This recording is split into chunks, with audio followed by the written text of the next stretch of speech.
දැන් මම කතා කරන එකත් ඇහෙනවනේ හරි. අපි තව පාඩමක් ඔයගලන්ට එවන්න තියෙනවා. ඒක දැන් ලේස්ති කරන ඒක ලේස්ති කරනකම් මම ඔයගලන්ට දැනට එවලා තියෙනවා. මෙන්න මේ ටේබල්ස් ටිකක් එවලා තියෙනවා සෙන්ට්‍රල් බැංක් රිපෝට් එකේ. අපි ඒ ටික ඩිස්කස් කරගෙන යමු. එතකොට ඒ අතරතුර පාඩම ඔයගලන්ට එවනවා. එතකන් අපිට කලින් සතිවල කරපත් ටිකක් කතා කරන්න පුළුවන්.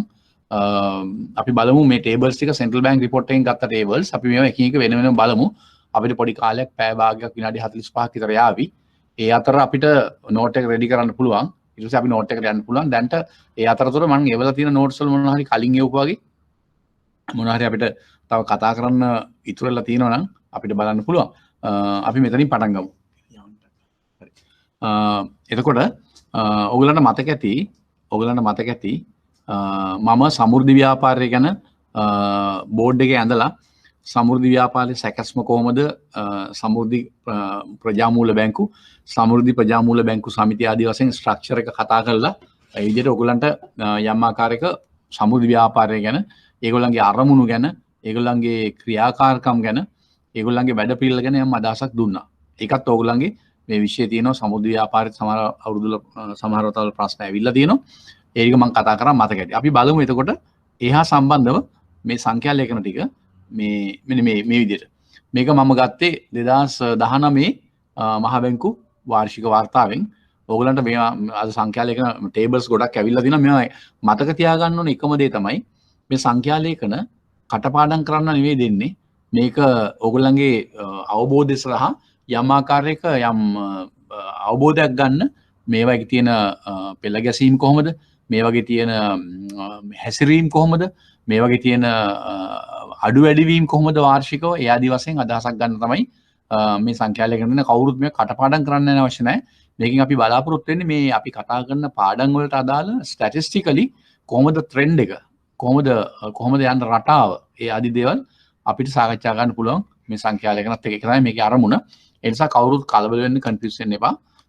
මේ වගේ අපි කතා කරන්න බලාපොරොත්තු වෙන්නේ යම් ආකාරයක අදහසක් දෙන්න ඕගලන්ට අපි මේ න්‍යායාත්මකව කතා කරන දේවල් සංඛ්‍යාත්මකව ඕගොල්ලෝ එක්ක සාකච්ඡා කරන හොඳම තැන තමයි මහ බැංකු වාර්ෂික වාර්තාව. ඒ වාර්තාවෙන් අපි මේ ටික ලිස්ට් කරලා දෙන්නේ. එතකොට දැන් බලමු ප්‍රධාන සුබ සාධන වැඩසටහන. එකක් තමයි දිවි නැගුම නැත්නම් සමුල්ලි සහනදාර වැඩසටහන. අපිට ඒක තමයි මට ප්‍රධාන වශයෙන් අවශ්‍ය. නමුත් මේ ටේබල් එක ඇතුලේ පෝෂණ දීමනා වැඩසටහන කියලා ඇතුල් කරලා තිබ්බා. නමුත් ඒකට වඩා මට අවධානය යොමු කරන්න ඕන ඕගොල්ලන්ට මේ දිවි නැගුම සමෘද්ධි සහනාධාර වැඩසටහන ගැන. ඔයගොල්ලෝ දන්නවා දිවි නැගුම කියන්නේ අඩු ආදායම්ලාභී තෝරාගත්ත පවුල් වලට යම් ආකාරයක සහනාධාර සලසන ගමන් ඒ අය එම්පවර් කරන්න, සවි බල ගන්නන්න යම් ආකාරයකින් ආර්ථික වශයෙන්, සමාජමය වශයෙන්, සංස්කෘතිමය වශයෙන් සහ ඔවුන් ආර්ථිකයට වැඩදායී පුද්ගලයන් ලෙස සවි බල ගැනීමේ වැඩසටහනක් තමයි මේ සමෘද්ධි ව්‍යාපාරය කියලා කියන්නේ. ඉස්සර ජනසවිය කිව්වා නම් වෙනස් වුණාට මේ එකම වැඩසටහන තමයි දිගටම ඉදිරියට යන්නේ. එතකොට මේ දිවි නැගුම නැත්නම් සමෘද්ධි ව්‍යාපාර වැඩසටහනේ පවුල් සංඛ්‍යාව මේකේ පෙන්වන 2015 ඉඳලා 2019 දක්වා වසර 5ක් ඇතුළත කොහොමද මේකේ පවුල් සංඛ්‍යාව, ඒ කියන්නේ කුටුම්බයන් number of families right වැඩි වෙලා තියෙන්නේ කොහොමද බලන්නකෝ. දැන් 2015 ඉඳලා තියෙන්නේ 14 ලක්ෂ ප්‍රමාණය. කියන්නේ 1.4 මිලියන්. ඒ ප්‍රමාණය වගේ තිබිලා තිනවා 16.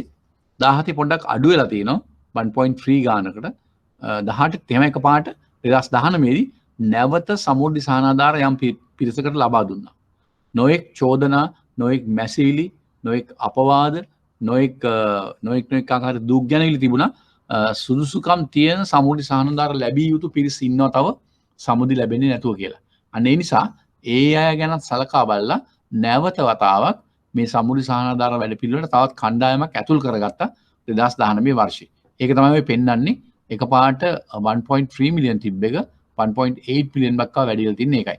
ඒතර වටිනාකම මිලියන් වලින් දැන් ඔයගොල්ලන්ට පේනවා 2015 මිලියන 39000 දවසේ මිලියන 40000කට ආසන්න මුදල් වෙන් කිරීමක් මිලියන කරලා තියෙනවා. නමුත් මේ පෞල් සංඛ්‍යාව වැඩි වීමත් එක්ක 2019 වෙනකොට මිලියන 44660ක් වගේ ප්‍රමාණයක් ඊට වඩා වැඩි මුදලක් මිලියන 4000 ගානක වැඩි ප්‍රමාණයක් කලින්ට වඩා 2015ට වැඩි වැඩියෙන් වෙන් කරලා තිබ්බා. ඔයගොල්ලන්ට පේනවා. ඔයගොල්ලන්ට මේක පේනවා. පෝෂණ දීම වැඩසටහනෙත් තියෙනවා වීනිසලාක වැඩසටහන් කියලා තියෙනවා. ඒකට වඩා මට ඇත්තටම අවධානය යොමු කරන්න අවශ්‍ය උනේ මෙන්න මේ සමෘද්ධි සහනාධාර වැඩපිළිවෙලේ කොහොමද පෞල් සංඛ්‍යාව සහ වෙන් කරන මුදල මිලියන්ස් වලින් මේ ප්‍රමාණය තියෙන්නේ. ඒක මට ඔයගොල්ලෝ දැනුවත් කරන්න අවශ්‍ය වෙනවා. ඒ වගේ විශාල මුදලක් රජය විසින් මේ වෙනුවෙන් වැය කරනවා. ඒතකොට මේ තත්ත්වයේ අර්ථේ මේ සමෘද්ධි ව්‍යාපාර සම්බන්ධ වෙන නිලධාරීන්ට ලොකු වගකීමක් තියෙනවා.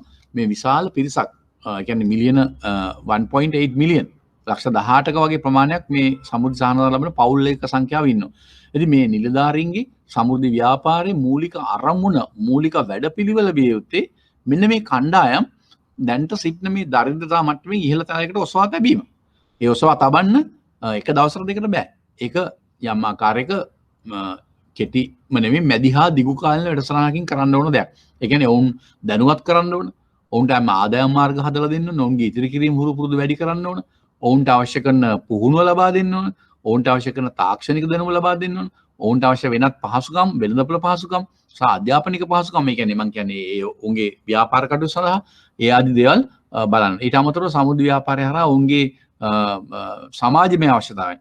ඒ වගේම නිවාස සකස් කර දීම, ඔවුන්ගේ යම් ශිෂ්‍යත්ව වැඩසටහන් ළමයින්ට අධ්‍යාපනික වැඩසටහන් ඒ ආදී දේවලුත් ක්‍රියාත්මක වෙනවා. ඉතින් මේ හැම දෙයක් කරාම බලාපොරොත්තු වෙන්නේ ඔවුන් ඉන්න තත්ත්වෙන් ඉහළ තලයකට ඔසවා තැබීම. ඉතින් ඒ නිසා ඒ කියන්නේ ඕගොල්ලෝ අවධානයෙන් ඉන්න ඕනේ. මොකද ඒ සම්බන්ධයෙන් යම් තීරණ කලින් කාලට ගන්නවා. ඒතර දැන් අවශ්‍ය වෙන්නේ මේ සමෘද්ධි ව්‍යාපාරේ පටන් අරන් අවුරුදු 25කට වැඩි ලංකාවේ දැන්.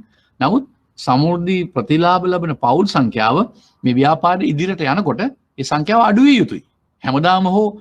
හැමදාම මේ ප්‍රමාණය හෝ නැත්නම් වැඩි වෙන්න බෑ. ඒ ප්‍රමාණය අඩු වෙන්න ඕන.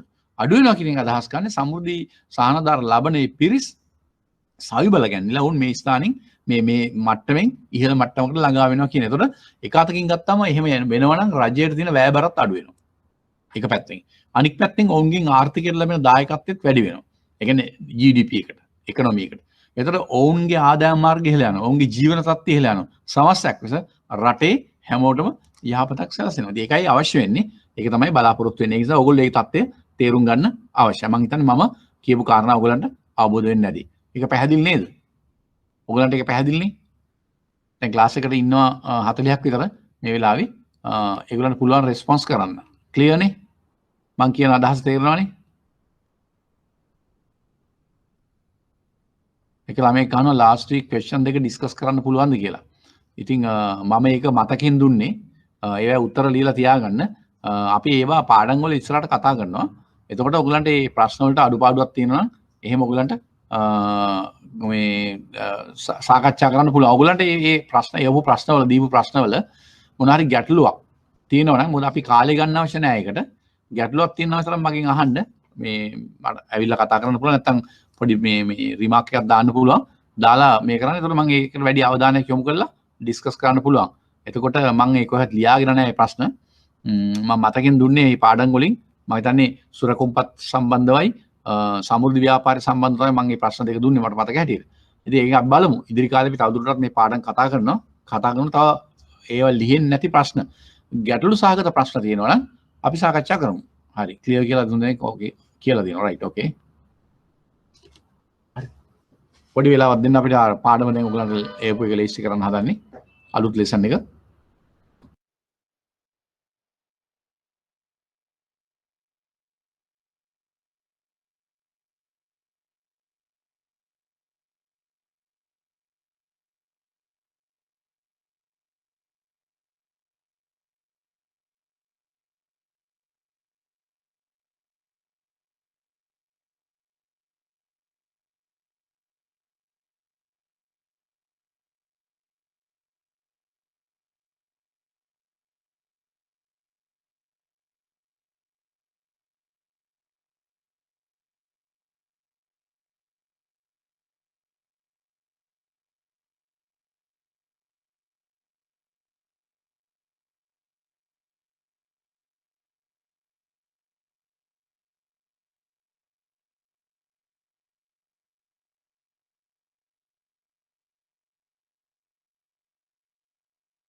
හරි මම මෙතන යන්න පුළුවන්. මෙතන මට මෙතන යන්න පුළුවන්. මෙතන ගිහලා යන්න පුළුවන්. ඔව්. මේකේ තියෙන්නේ. මේකේ තියෙන්නේ. right. හරි. right. අපි දැන් අපි කතා කරපු ටික දිගටම කතා කරගෙන ටේබල්ස් ටික ඊට පස්සේ අර මම කලින් කතා කරපු පාඩමක තව මේ ආපහු මතක් කිරීමක් කරන්න තියෙනවා. ඒකයි මම මේ පාඩම ඒක ඕගොල්ලන්ට ඇවිල්ලා තියෙනවා දැන් 4 වෙනි සතියේ ශ්‍රී ලංකාවේ පරාටේ බලය කියන පාඩම. ඒක අපි නැවත වතාවක් පොඩ්ඩක් කතා කරන්න ඕන. ඒක මතක් කරලා දෙන්නම්. මේ පාඩම තියෙන ඕගොල්ලෝ ගාව 4 වෙනි සතියේ ඒ පාඩමක් තියෙන. ඒකත් ලේසියෙන් මේ සාකච්ඡා කරලා මේ ටේබල්ස් ටික අපි පස්සේ ඒක කතා කරමු. අපිට ඒකට යන්න පුළුවන්. ඊළඟට අපි කතා කරමින් හිටියේ ටේබල්ස් ටික. මේ ටේබල් එක right. ඊළඟට පහළට යමු අපි. ඊළඟට තියෙන ඕගලන්ට රූප සටහනක් දාලා මේ බලන්න රූප සටහන මූල්‍යාංශයේ වත්කම් සංයුතිය සහ තෝරාගත් දර්ශක. මූල්‍යාංශය කියන්නේ රටේ අපේ ලංකාවේ මූල්‍යාංශයේ ෆයිනෑන්ෂල් සෙක්ටර් එකේ වත්කම් සංයුතිය. ඒ කියන්නේ ඇසෙට්ස් කොහොමද සකස් වෙලා තියෙන්නේ කියලා. right 2019 වසර අවසානයේ මූල්‍යාංශයේ සමස්ත වත්කම් ප්‍රමාණය රුපියල් ට්‍රිලියන 26.2ක් තියෙනවා. ඒක ලොකු රවුමෙන් මැද තියෙන ලොකු රවුමෙන් පෙන්නන එක.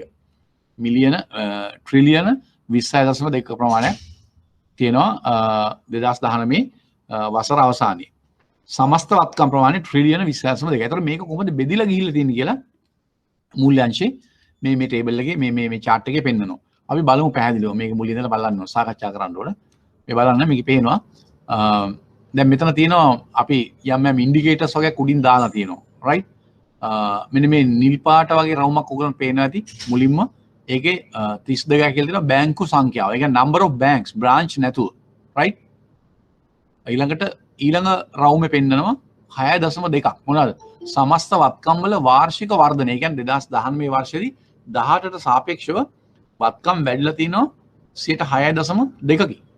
percentage එකක් හැටියට තියෙන්නේ.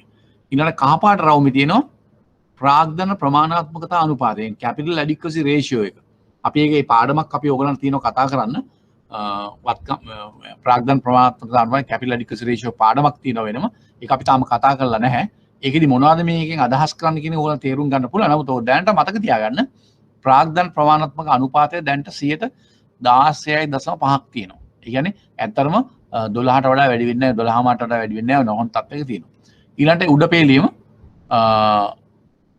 සමාජික ගිණුම් සංඛ්‍යාව.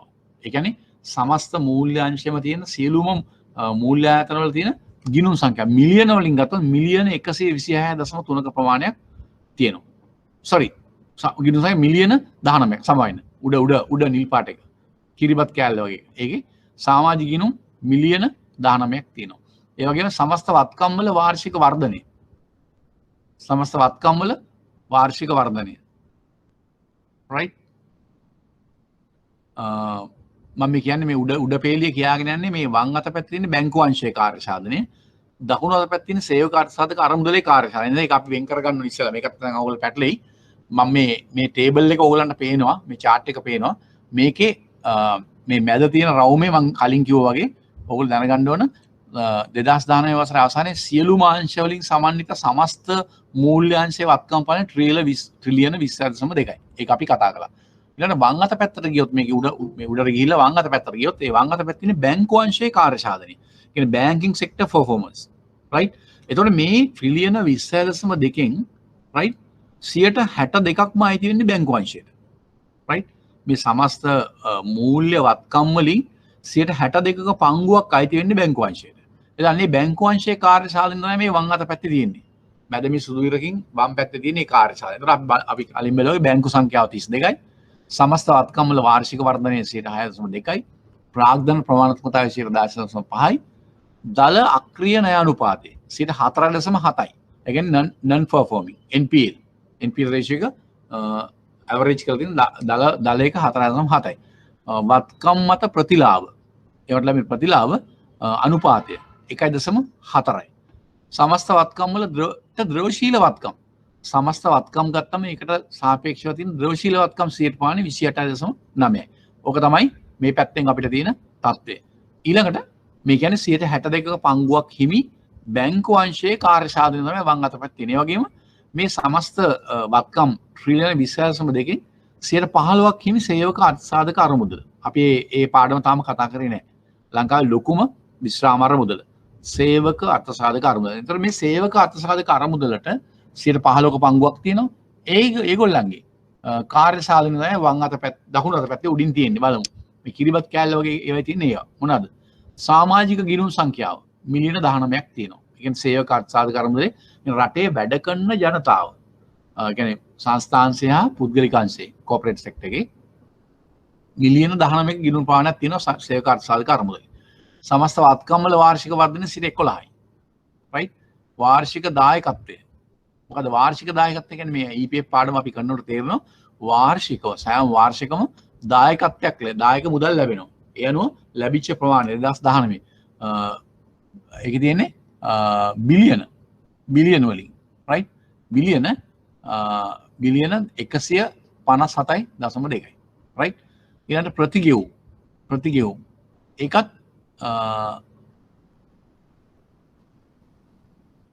ප්‍රතිගෙවුම් ඒක නැවත ගෙවුම් නැවත ආපසු මුදල් ගෙවණිය ඒකත් පෙන්වන්නේ මිලියන වලින් ප්‍රතිගෙවුම් රයිට්?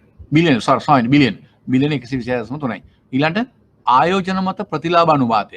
මේගොල්ලෝ කරන ආයෝජනට ලැබිච්ච ප්‍රතිලාභ රිටර්න් ඉන්වෙස්ට්මන්ට් රිටර්න් එක 10.7යි. සමාජික ගිණුම් සඳහා ගෙවූ පොලි අනුපාතය ඇවරේජ් එකකට 9.3යි. එතකොට සේවක අර්ථසාධක අරමුදලේ කාර්ය සාධනීය දකුණු පැත්තේ තියෙනවා. එතකොට මේ සමස්ත වත්කම් ට්‍රිලියන 20.2කින් 15%ක් හිමි සේවක අර්ථසාධක අරමුදලේ කාර්ය සාධනීය කතා කරේ.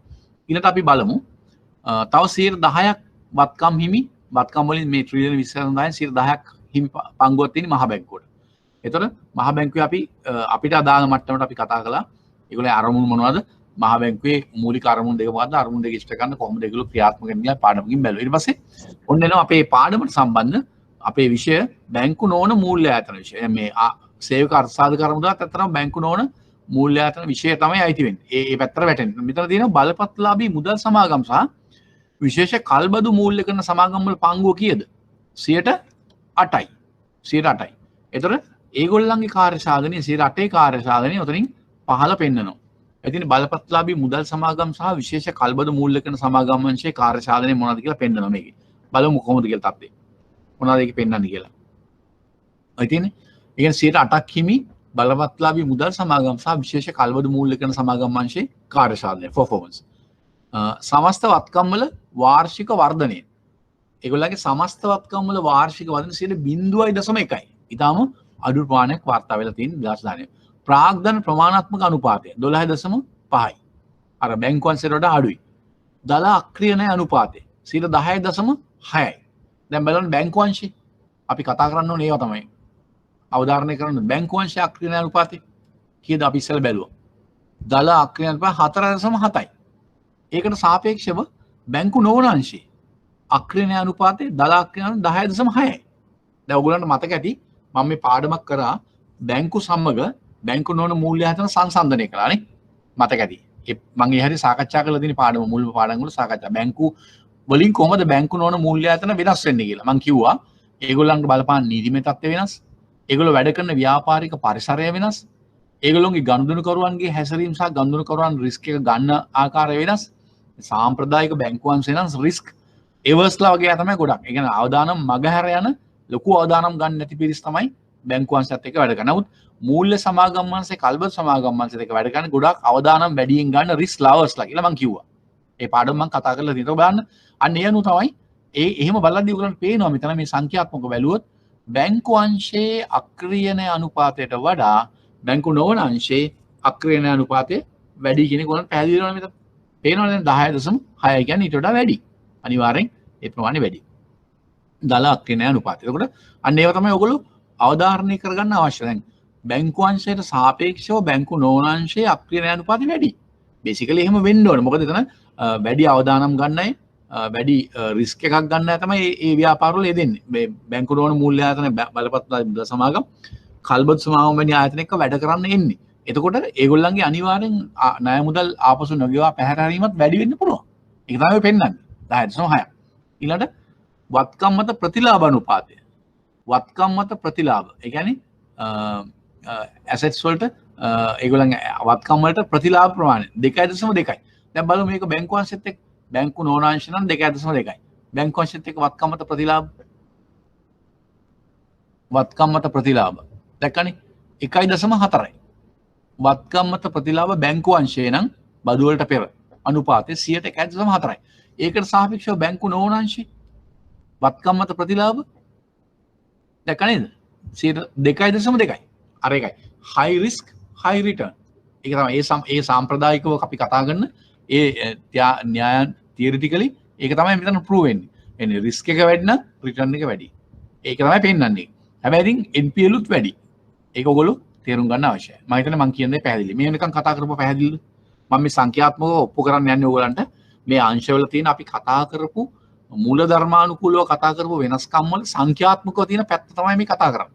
ඒක මම හිතන්නේ ඔයගලන්ට අවබෝධයක් ලැබෙන්න ඕන. මම කතා කරන එක තේරෙන්නේ නැති. ක්ලියර් නේද ඔක්කොම? මේ කතා කරන එක ක්ලියර් නේ? කවුරුත් මේ ඉලක්කම් කටපාඩම් කරන්න යන්න අවශ්‍ය නැහැ. නමුත් ඔයගලන්ට මට ඔප්පු කරලා පෙන්නන්න ඕන මේ අංශවල තියෙන සැකස්ම, සංයුතිය, මේ වගේ තියෙන වෙනස්කම් සහ මේවා තියෙන අවදානම් තත්ත්වයන් කොහොමද කියන එක. Right clear. හරි. ඕකේ. ඊළඟට අපි බලමු මේක අපි තාම කතා කරලා ඉවර නෑ. කතා කරමු. ඊට පස්සේ මේක බැලුවම රක්ෂණ පාඩමත් තාම හරියට අපි සාකච්ඡා කරලා නෑ ඔයගලන්ට. ඉදිරියේ කතා කරන රක්ෂණ පාඩම. රක්ෂණාංශයේ මේ සමස්ත වත්කම් ට්‍රිලියන 22 දෙකෙන් 3%ක පංගුවක් හිමි රක්ෂණාංශයට. හරිද? රක්ෂණාංශයේ කාර්ය සාධනය. ඒගොල්ලන්ගේ performance බලමු කොහොමද කියලා. රක්ෂණාංශයේ කාර්ය සාධනය කොහොමද කියලා බලමු. බලමු පේනවා. මේ පේනවා ඔයගලන්ට. දල ලියාපදිංචි කළ වාරිකයන්හි වාර්ෂික වර්ධනය. සමයන් දල ලියාහල වාරිකයන්හි. රයිට්? වාරිකයන්හි වාර්ෂික වර්ධනය. ඒ කියන්නේ ඒගොල්ලන්ගේ වාර්ෂිකවල වර්ධනය 8.4%. සමස්ත වත්කම් වල වාර්ෂික වර්ධනය. සමස්ත ඒගොල්ලන්ගේ වත්කම් ප්‍රමාණය 1.6කින් වර්ධනය වෙලා තියෙනවා. රක්ෂණ සමාගම් සංඛ්‍යාව කීයද? 28ක් තියෙනවා. රයිට්? රක්ෂණ සමාගම් ලංකාවේ 28ක් තියෙනවා. අපි දන්නවා රක්ෂණාංශයේ වෙනම නියාමකයෙක් කියනවා. ශ්‍රී ලංකා රක්ෂණ නියාමන අධිකාරිය. ඒකට ඒ යටතේ තමයි මේ අංශයේ රක්ෂණ ආයතන සම්පූර්ණ නියාමනය වෙන්නේ. ඒ කියන්නේ රෙගියුලේට් වෙන්නේ සහ අධීක්ෂණය කරන්නේ. ඒ වගේම බැංකු නොවන ආයතන වලට ශ්‍රී ලංකා මහ බැංකුවේ බැංකු නොවන මූල්‍ය ආයතන අධීක්ෂණ අධ්‍යක්ෂවරයෙක් ඉන්නවා. බැංකු වලට බැංකු සම්බන්ධව වැඩ කරන වෙනම නියාමනය කරන්නේ බැංකු අධීක්ෂණ දෙපාර්තමේන්තුව ශ්‍රී ලංකා මහ බැංකුවේ. ඉතින් අපි මේවා කතා කරලා තියෙනවා අඩු වැඩි වශයෙන්. ඊළඟට මෙතන සේවක අර්ථසාධක කර්මවල ගත්තොත් ඒකේ නියාමනය කරන ගොඩක් ලේබර් කමිෂන අපි කරන්නේ ශ්‍රී ලංකා මහ බැංකුව කරන්නේ අතර මුදල් තැන්පත් මේ සමාජික මුදල් ලබා ගැනීම ඒවා ආයෝජනය කිරීම සහ ඔවුන්ගේ අරමුදල් අවශ්‍ය අවස්ථාවලදී ආපසු ලබා දීම යන කාරණා තමයි ඒකෙන් කරන්නේ. ඒතර මේවා ගැන හොඳ බ්‍රෝඩ් පුළුල් වැටහීමක් ඔයගොල්ලන්ට ලැබෙන්න ඕනේ මේ කතා කරන කාරණා. මේවා නැවත නැවත කලිනුත් අපි කතා කරලා තියෙනවා නැවත නැවත මේ වගේ පාඩම් කරලා අපිට කතා කරන්න අවස්ථාව හම්බ වෙනවා. කවුද නියාමකයෝ? මොනවාද ඒගොල්ලන්ගේ රෝල් එක? ඒගොල්ලන්ගේ තත්ත්වය කොහොමද? කාර්ය සාධනය කොහොමද? ආදී වශයෙන් දේවල් අපි මේ වගේම ඉදිරියට අපිට මේ පාඩම් මාලාව දිගටම කතා කරන්න අවස්ථාව ලැබෙනවා. හරි. ඊළඟට 3ක් ඇති රක්ෂණාංශ. ඒගොල්ලන්ගේ රක්ෂණාංශයේ කාර්ය සාධනය අපි කතා කරා. ඊළඟට අපි අර කතා කරපු අනිකුත් කියලා කියන්නේ මෙතන වෙනත් කියලා තව 2ක් තියෙනවා. මේ ට්‍රිලියන 22 දෙකෙන් තව 2ක් පංගුවක් තියෙනවා වෙනත් කියන්නේ ඒකක බාර. අපි තාම කතා කරන්න ඕන. ප්‍රාථමික අලෙවි කරනවා. ප්‍රයිමරි ඩීලර්ස් අපි කතා කරා. කොටස් තරව කරුවා. මේ පාඩම අපි කතා කරන්නේ නැහැ තාම. කොටස් වෙන්න බලහා කොටස් තරව කරනවා අපි කතා. කොටස් තරව කරනවා. ව්‍යවසාය ප්‍රාග්ධන සහ වෙන්චර් කැපිටල්. යනාදී වෙනත් කාණ්ඩය සමන්විතව ඒගොල්ලන්ගේ පංගුව 2%. ඒතර ඕගොල්ලන්ට තේරෙනවා ඕගොල්ලෝ දැන් තේරුම් ගන්න ඕන ඕගොල්ලන්ගේ මේ විෂය බැංකු නොවන මූල්‍ය ආයතන විෂය වුණාට ඕගොල්ලන්ගේ මූල්‍ය අංශයේ සමස්ත වත්කම් වලින් සැලකිය යුතු ප්‍රමාණයක් අධික ප්‍රමාණයක් වැඩි ප්‍රමාණයක් හිමි කරගෙන ඉන්නේ පංගුව හිමි කරගෙන ඉන්නේ බැංකු අංශය කියන එක ඕගොල්ලන් සක්සු දක්ෂයේ පැහැදිලි මේ වාර්තා අනුව මේ සංඛ්‍යා 62ක්. ඒක 15ක් සේවක අර්ථසාධක කර්ම 10ක් මහ බැංකුව. තවත් 8ක් බලපත්ලාභී මුදල් සමාගම් හා කල්බල් සමාගම්. රක්ෂණාංශ 3යි. එතකොට අනිකුත් අංශ 2යි. එතකොට ඕගොල්ලෝ බලන්න ඕන දැන් ඕගොල්ලන්ගේ බැංකු නොවන විෂයට වැටෙනවා මේ අනිත් ඔක්කොම බැංකු අංශය හර අනිත් ඔක්කොම දේවල්. දැන් අපි දන්නවා සේවක අර්ථසාධක අරමුදල. ඒ කියන්නේ විශ්‍රාම ලංකාවේ ලොකුම විශ්‍රාම අරමුදල. අපි මේ පාඩම කතා කළේ නැහැ. ඉස්සරහට කතා කරන්න නියමිතයි. ඒකත් අරින්නේ බැංකු නොවන ඕගොල්ලන්ගේ විෂය. ඊළඟට බලපත්ලාභී මුදල් සමාගම් කල්බදු සමාගම් 8%යි. එතකොට 23%යි. ඊළඟ රක්ෂණ අංශේ තව 3%යි 26%යි. එතකොට අනිකුත් අංශය 28%ක්. එතකොට බැලුවම මහා බැංකුවේ 10% හැරුණාම සැලකිය යුතු ප්‍රමාණයක් බැංකු අංශේ තරම්ම නුනත් බැංකු නොවන අංශේ සතුවත් මේ වත්කම් වලින් සැලකිය යුතු ප්‍රමාණයක් පංගුවක් ඒගොල්ලන්ට හිමි වෙනවා. ඒ කියන්නේ රක්ෂණ අංශයට ඒ වගේම බලපත්ලාභී මුදල් සමාගම් කල්බදු සමාගම් අංශයට සේවක අර්ථසාධක අරමුදලට ආදි වශයෙන්. එතකොට මේ පික්චර් එක මේ තත්ත්වය ඔයගලන්ට පැහැදිලි වෙන්නේ නැති මේ රූප සටහන හරහා. මම හිතන්නේ මම උත්සාහ කරේ අපි දැන් කතා කරපු මූල්‍ය අංශයේ සැකස්ම අපි කතා කරලා තියෙනවා මොන ආයතන වලින් සාමාන්‍යයෙන් දෙන්නේ. අපි ඒවා කතා කරමින් ඉන්නේ මේ පාඩම් හරහා. ඒ වගේ සංඛ්‍යාත්මකව නැත්නම් වත්කම් වල ව්‍යුහය නැත්නම් ඒගොල්ලන්ගේ කාර්ය සාධනයේ පැත්තෙන් ඒගොල්ලන්ගේ තත්ත්වය අපි මේ ටේබල් එක මේ පික්චර් එක මේ පින්තූරය හරහා කතා කරේ. මම හිතන්නේ ඒක ඔයගොල්ලන්ට හැමෝටම පැහැදිලි ඇති. රයිට්. ඒක ක්ලියර් නේද? ඒකත් ක්ලියර් නේද හැමෝටම?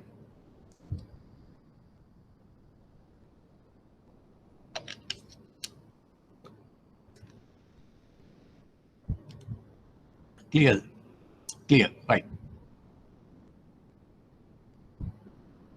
හරි අපි එම හෙමින් පැහැදිලි කරගෙන ඉස්සරහට යමු right ඒ තමයි ඊළඟට අපි මම දාලා තියෙන ඔයගලන්ට කතා කරන තව එකක් මූල්‍යාංශයේ සමස්ත වත්කම් දැන් මූල්‍යාංශය කොහොමද දැන් ඔය කතා කර ට්‍රිලියන 26.2ක වත්කම් තියෙන මූල්‍යාංශය.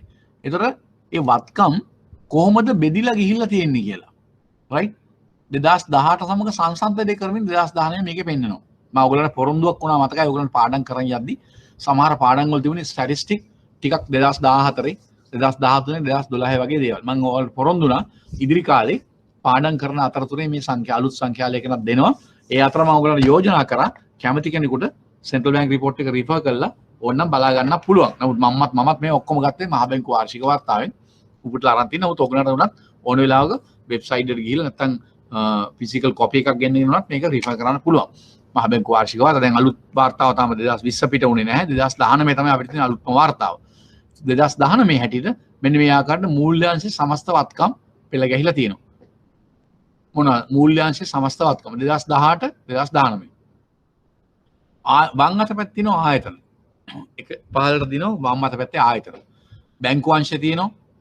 එතකොට පහළින් තියෙනවා මේ බ්ලොක් ලෙටර්ස් වලින් වම් අත පැත්තේ තැන්පතු බාර ගන්න අනිකුත් මූල්‍ය ආයතන. කියන්නේ බැංකු අංශය සතුව මහා බැංකුව, බලපත්ලාභී වාණිජ්‍ය බැංකු, බලපත්ලාභී විශේෂ බැංකු. ඒ වගේම බැංකු නොවන තැන්පතු බාර ගන්න අනිකුත් මූල්‍ය ආයතන. අපි කතා කරලා තියෙනවා බලපත්ලාභී මුදල් සමාගම්, සමපකාර ග්‍රාමීය බැංකු අපි මේ පාඩම කතා කරා. සකසුරමා ණයදෙන සමපකාර සමිති. ඒගොල්ලෝ ඇත්තරම තැන්පත් බාර ගන්න අනිකුත් ආයතන. බැංකු අංශයට බෑර. විශේෂිත මූල්‍ය ආයතන. මොනවා විශේෂිත මූල්‍ය ආයතන කියන්නේ? විශේෂ කල්බදු මූල්‍ය කරන ඒගොල්ලෝ තැන්පත් ගන්න නැහැ. නමුත් මූල්‍ය ආයතන. විශේෂිත කල්බදු මූල්‍ය කරන සමාගම්. අපි ඒ ගැන කතා කරලා තියෙනවා. ප්‍රාථමික අලෙවිකරුවන්. අපි ඒගොල්ලෝ ගැන අර සුරකුම්පත් පාඩමේ කතා කරා. කොටස් තරයකරන අපි කතා කරලා නෑ තාම. අපි ඒක කතා කරන්න නියමිත ඉදිරි පාඩම ඉදිරි කාලේ. ඊළඟට ඒකක බාර කළමනාකරන සමාගම්. වෙළඳපොළ අතරමැදියන්. ඒ කියන්නේ මාකට් ඉන්ටර්මීඩියරිස්. ඒ කියන්නේ අනිකුත් වෙළඳපොළ අතරමැදියන්. ප්‍රාරක්ෂකයන් ඒ වගේම තරවුකරුවන් කොටස් තරවුකරුවන් ඒ වගේම ක්‍රෙඩිට් රේටින් ඉන්ස්ටිටියුෂන්ස් ඒ වගේ අය වැටෙන්නේ මේ පැත්තට වෙළඳපොළ අතරමැද. ඊට පස්සේ ව්‍යවසාය ප්‍රාග්ධන සමාගම් වෙන්චර් කැපිටල් ඒ ගැනත් මේ පාඩමත් අපි ඉස්සරහට කතා කරන්න නියමිතයි. ඊළඟට ගිවිසුම්ගත ඉතිරි කිරීමේ ආයතන. ඔන්න ඔය මෙන්න මේ වර්ගීකරණයට තමයි මූල්‍යාංශය බෙදෙන්නේ. ඒ කියන්නේ කොහේ හරි තැනක ප්‍රශ්නයක් ඕගොල්ලන් ඇහුවොත් මේ මූල්‍යාංශේ මොනවා හරි වර්ගීකරණයක් දක්වන්න කියලා. එතකොට ඒ කියන්නේ මේ වර්ගීකරණය මෙන්න මේ බ්ලොක් ලෙටර්ස් වල තියෙන විදිහට බෙදෙන. එකක් තමයි බැංකු අංශය, ඒ වගේම තැන්පතු බාර ගන්න අනිකුත් මූල්‍ය ආයතන අංශය, විශේෂ මූල්‍ය ආයතන අංශය, ඒ වගේම ගිවිසුම්ගත ඉදිරි කිරීමේ ආයතන අංශය. එතකොට ඔන්න ඔය කොටස් හතරට වර්ග හතරට ඔයගලන්ට බෙදන්න පුළුවන්. මම ඒක මට කියන්න ඕනේ. ඒතකොට මේ ගිවිසුම්ගත ඉදිරි කිරීමේ ආයතන කියලා කියවම ඒකට අයිති වෙනවා රක්ෂණ සමාගම්, සේවක අර්ථසාධක අරමුදල අපි කතා කරන්නේ නියමිතයි පාඩම් සේවා නියුක්තයන්ගේ බාර අරමුදල. ඒකත් අපි කතා කරන්නේ අනුමත විශ්‍රාම සහ අර්ථසාධක අරමුදල්. රාජ්‍ය සේවා අර්ථසාධක මොනවාද මේකට ගිවිසුම්ගත ඉදිරි කිරීමේ ආයතන කියන්නේ නැහැ. ඒ කියන්නේ contractual savings institutions. මේ ඉදිරි කිරීමේ ආයතන තමයි. නමුත් ගිවිසුමකට අනුව මාසයකට වරක් නැත්නම් ත්‍රිමාසිකව වෙන්න පුළුවන් රක්ෂණ ආයතන. නැත්නම් අර්ධ වාර්ෂිකව වෙන්න පුළුවන්. නැත්නම් වාර්ෂික වෙන්න පුළුවන්. වාරික ගෙවමින් ඒගොල්ලෝ ඒ ආකාරයෙන් රක්ෂණය කියන්නේ ඇත්තටම ගිවිසුම්ගත ජීවිත රක්ෂණය. ජීවිත රක්ෂණ ඔප්පුවකින් රක්ෂකයා රක්ෂිතයාට ගිවිසුමකට එනවා වසර 30ක් දක්වා ජීවිත රක්ෂණයක් ලබා ගන්න ආවරණයක්. එතකොට වසර 30 අවසාන වෙනකම්ම ඒ රක්ෂණය ලබා ගන්න පුද්ගලයා මාසික වාරික වෙන්න පුළුවන්, ත්‍රිමාසික වෙන්න පුළුවන්, අර්ධ වාර්ෂික වෙන්න පුළුවන්, වාර්ෂික වෙන්න පුළුවන්. රක්ෂණ වාරික ගෙවමින් අවදානම ආවරණය කරගන්නා ගමන්ම ඉතුරු කිරීමුත් කරනවා. ඒ මුදල් ඔහුට ජීවිතයට හානියක් හෝ කරදරයක් නුනොත් ඒ ඔප්පුවේ කාලය අවසානයේ මේ මුදල් නැවත බෝනස් මුදල් නැත්නම් ලැබෙන මොනවා හරි ප්‍රතිලාභත් එක්ක ආපහු ලබා ගන්න පුළුවන්. ඒක එක්තරා ආකාරයක ඉතර කිරීමක්. මේ ගිවිසුම්ගත ඉතර කිරීම. රක්ෂණය. සේවක අර්ථසාධක අරමුදල. මේ පාඩම අපි ඉස්සරහට කතා කරන්න නියමිතයි. සේවක අර්ථසාධක අරමුදල ගිවිසුමකට එනවා සේව්‍යා හා සේවකයා තමන්ගේ වැටුපෙන් සහ සේව්‍යාගේ වැටුපෙන් සේවකයා වැටුපෙන් සේවකයන් යම් මුදලක් කපලා එකතු කරලා මේ අරමුදලට බැර කරනවා. එවනවා. ඒවා මේක කාලයක් පුරා ඔහු සේවා කරන කාලය පුරාම ඉතුරු කිරීම හැට තිබිලා ඔහුට ප්‍රතිලාභ ලැබිලා පොලි ලැබිලා ආයෝජනයෙන් විශ්‍රාමයක්දී මුදල් ලැබෙනවා. එතකොට ඒකත් ඒ කාර්ය ගිවිසුම් එක්තරා ආකාරයක ගිවිසුම්ගත ඉතර කිරීම. සේවා නියුක්තයන්ගේ බාර අරමුදලත් එහෙමයි. අපි මේ පාඩම් ඉස්සරහට කතා කරනවා. අනුමත විශ්‍රාම අරමුදල සහ අර්ථසාධක අරමුදල තියෙනවා රාජ්‍යාංශේ, පුද්ගලික අංශේ. ඒක රාජ්‍ය සේවා අර්ථසාධක අරමුදලකුත් තියෙනවා. මෙන්න මේ සියලුම දෙනාට අයිති පංගුව, වත්කම් පංගුව නැත්නම් බෙදී යෑම මේකේ පෙන්නනවා. 18 කොහොමද 19 කොහොමද? ඔක්කොම බිලියන වලින් තියෙන්නේ. රුපියල් බිලියන වලින් තියෙන්නේ. රයිට්? ප්‍රතිශතය තියෙනවා 100 ගණන් වලින් දාලා දකුණු අත පැත්තේ වම් අත පැත්තේ බිලියන වලින් තියෙනවා ප්‍රමාණය. රයිට්? හරිද?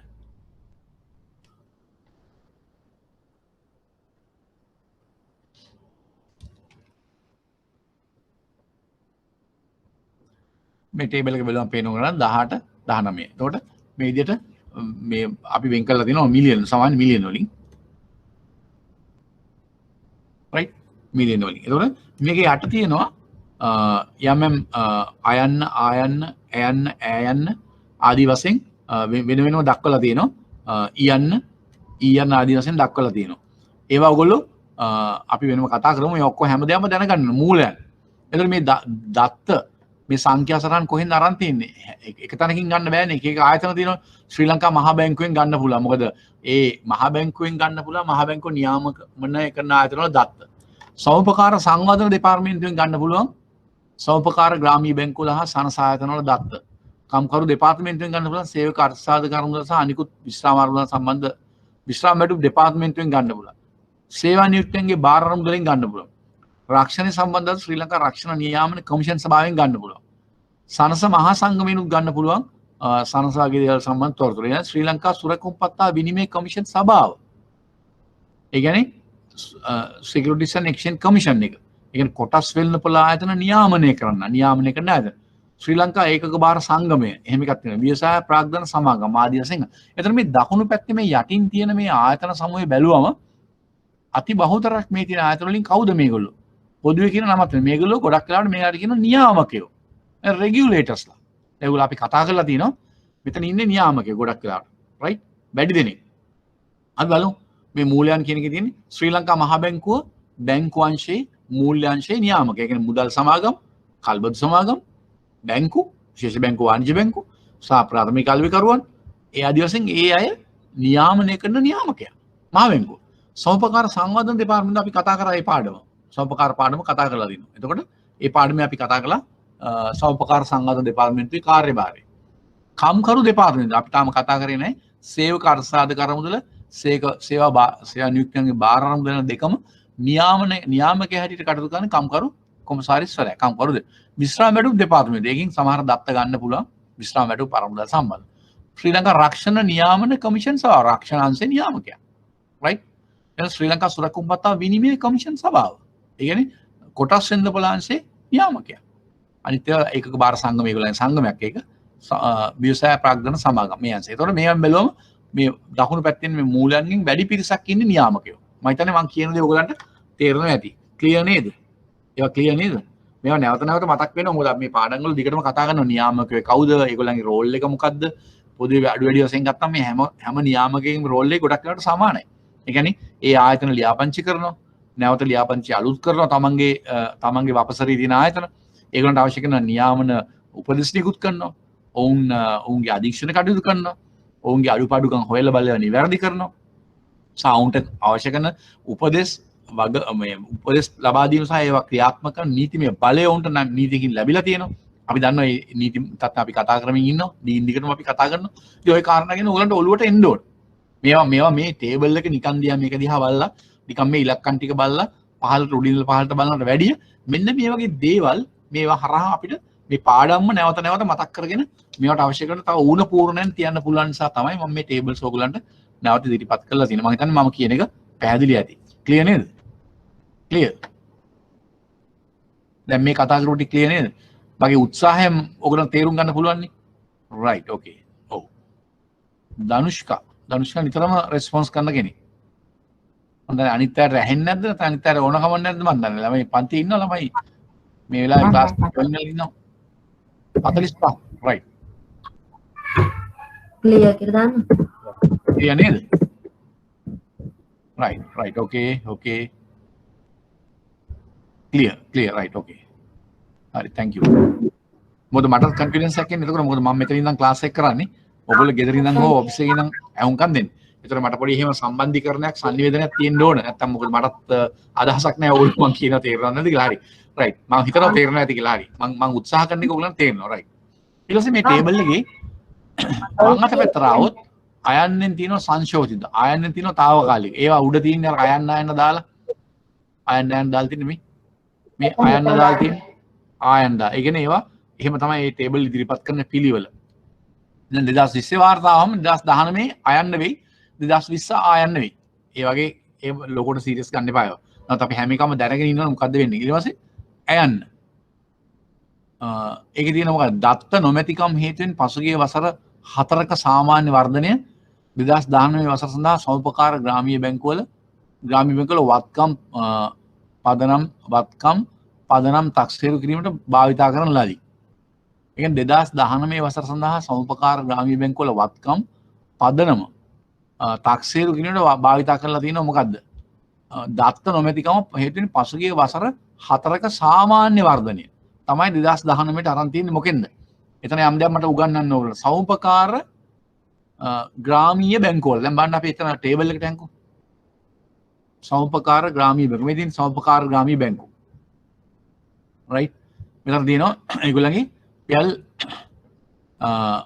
මෙතන පෙන්නලා තියෙනවා බිලියන 147.7ක්. ඒ වගේම බිලියන 161.7ක් පෙන්නලා තියෙනවා ඊළඟ අවුරුදු 19 වර්ධනයක් පෙන්නලා තියෙනවා. නමුත් මේක 0.8% 0.8. ඒක වෙනසක් කියලා නැහැ.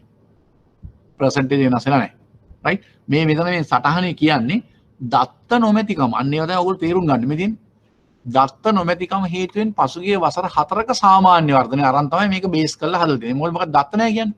දත්ත නැහැ කියන්නේ ඔයගොල්ලෝ දන්නවා මම පාඩම කරද්දී කිව්වා සමුපකාර ග්‍රාමීය බැංකු කියන්නේ ඊටාත්ම තාක්ෂණය අඩුවෙන් භාවිතා කරන සාම්ප්‍රදායික ක්‍රම භාවිතා කරන ඒගොල්ලන්ගේ නවීන තාක්ෂණය භාවිතා කරලා අලුත් නවෝත්පාදන එක්ක තම ගනුදෙනුකරුවන්ට ගිණුම් හිමියන්ට සමාජිකයන්ට සේවය කරන ආයතනයට සාමාන්‍ය පිළිගැනීමට ලක් වෙන්නේ නැහැ. නමුත් හොඳට ක්‍රියාත්මක වෙන සමුපකාර සංගම් සහ සමහර ග්‍රාමීය බැංකු තියෙනවා. නැතුවා නෙවෙයි.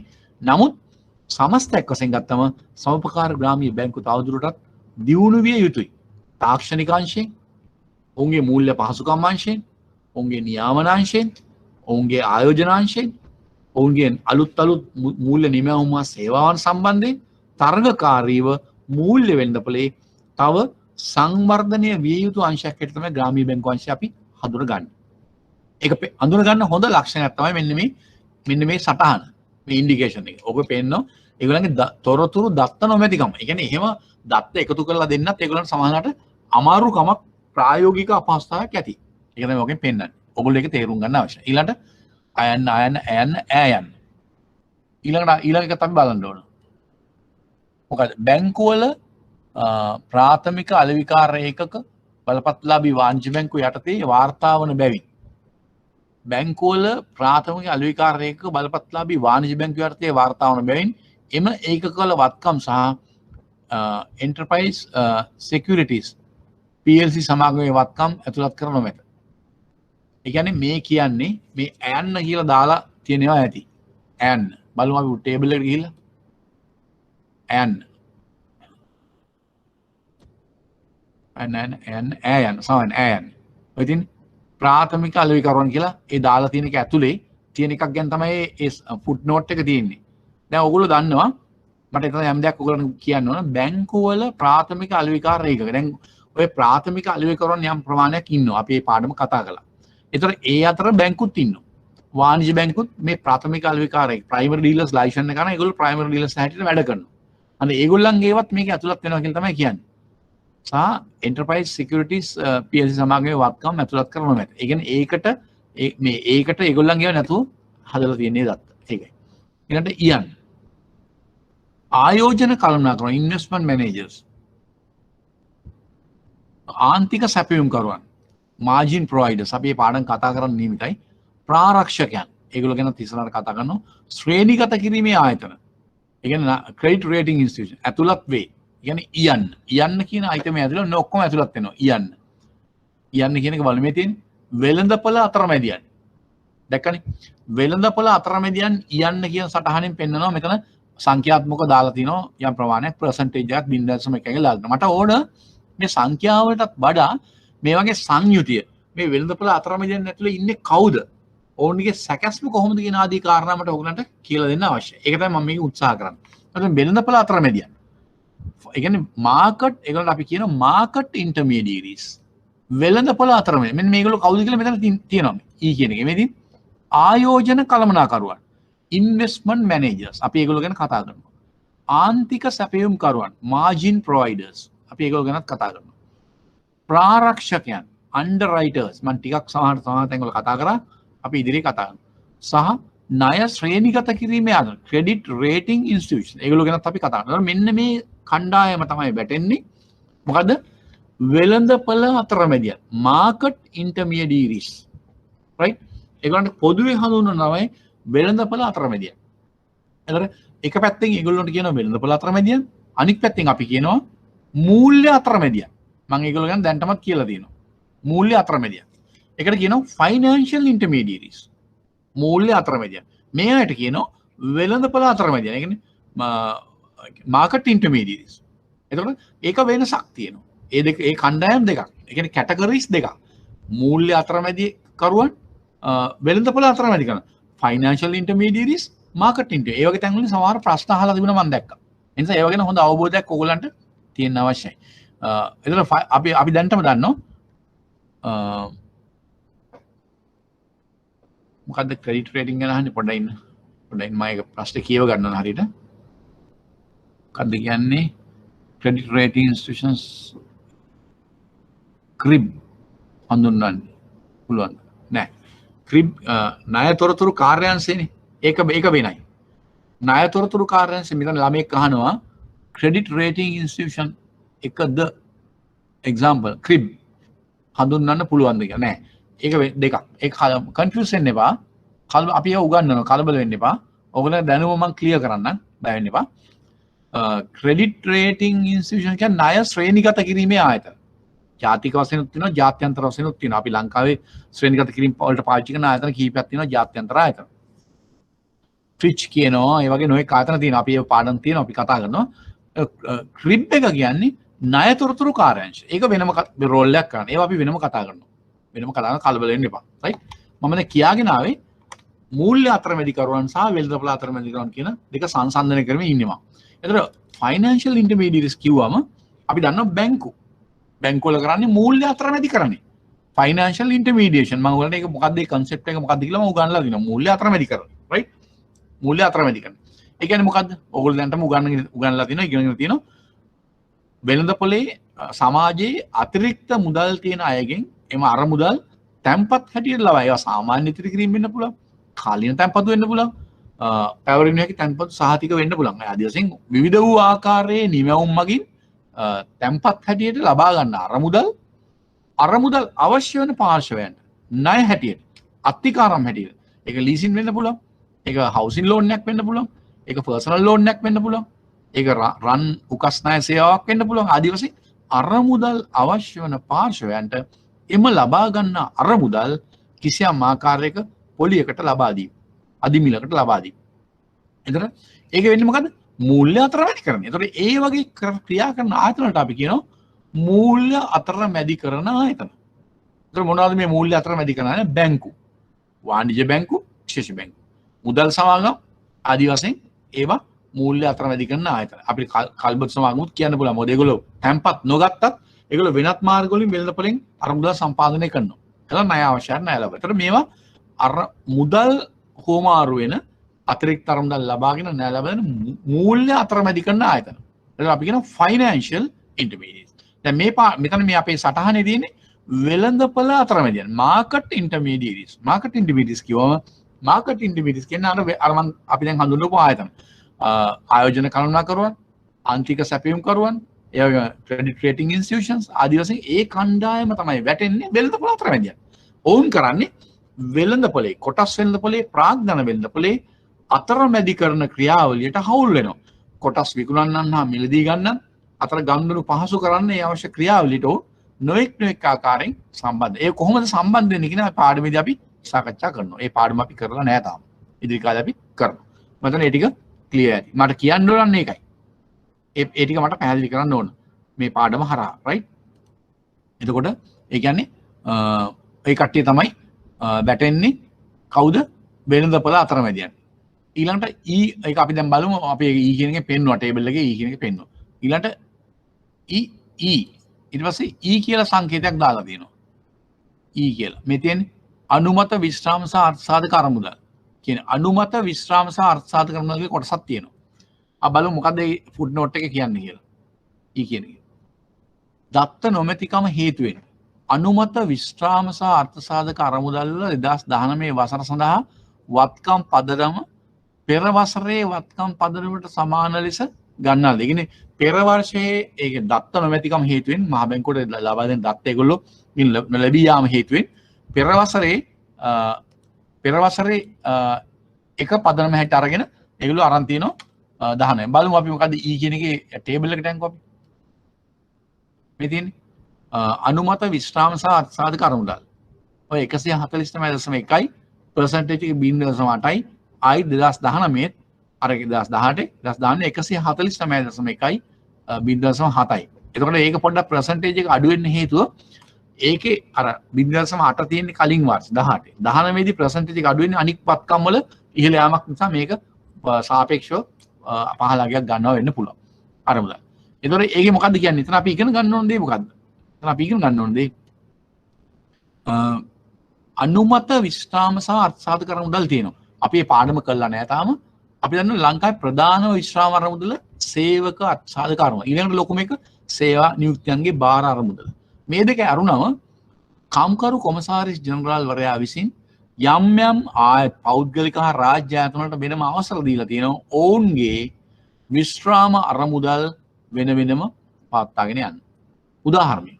මොකක්ද එහෙම එක ආයතනයක්? කාටද කියන්න පුළුවන්? කාටද කියන්න පුළුවන්? ඔවුන්ගේ විශ්‍රාම අරමුදල් වෙනම පවත්වාගෙන යන්න අවසර දීලා තියෙනවා. විශ්‍රාම අරමුදල් වෙනම පවත්වා ගන්න අවසර දීලා තියෙනවා. මෙතන ඉන්නේ බැංකර්ස්ලා. වැඩි පිරිසක් ඉන්නේ බැංකර්ස්ලා. උදාහරණ ඕන තරම් කියන්න පුළුවන්. උදාහරණ ඕන තරම් කියන්න පුළුවන්. බලන්න එහෙම අනුමත කරලා තියෙන අනුමත විශ්‍රාම අරමුදල් කියන්න බෑන් කීපයක්. කාටද කියන්න පුළුවන් කියලා? දැන් පාඩමත් එක්ක ඉන්නවා 45ක් ඉන්නවා මේ වෙනකොට. රයිට්? කියන්න බෑ. කාටද කියන්න පුළුවන්? එහෙම අනුමත විශ්‍රාම අරමුදල්. බැංකර්ස්ලා ලංකා බැංකුව, මහජන බැංකුව, අනිකුත් බැංකුව හැම බැංකුවකම වගේ විශ්‍රාම අරමුදල් තියෙනවා. ඒගොල්ලෝ සේවක අර්ථසාධක අරමුදල, සේවා නියුක්තිය බාර අරමුදලට මුදල් ලබා දෙනවා වගේම ඒ සෑම ආයතනයකම ඉතිරි කිරීම බැංකුව, අනිකුත් සමහර පෞද්ගලික බැංකු ඒවයි විශ්‍රාම අරමුදල් තියෙනවා. ඒ අයට කම්කරු කොමසාරිස්වරයා විසින් විශේෂ අවසරයක්, විශේෂ අනුමැතියක් ලබා දීලා තියෙනවා. ඔවුන්ගේ එම අරමුදල් පවත්වාගෙන යන්න වෙනම. අන්න ඒවා තමයි කියන්නේ. නමුත් ඒ වගේ දත්ත නොලැබී යාම හේතුවෙන් තමයි ඔය කියන්නේ උතන ඒවා අර පෙර වර්ෂේ පදනම හැටියට අරගෙන ඒවා අරන් තියෙන බව ඔය කියන්නේ. රයිට්? ඒක තමයි ඔය කියන්නේ. එතන ඒක තේරුම් ගන්න අවශ්‍යයි. මට මේ ටේබල් එකට වඩා ඉලක්කම් වලට මේ තියෙන දේවල් තමයි ඔයගොල්ලන්ට කියලා දෙන්න අවශ්‍යයි. රයිට්?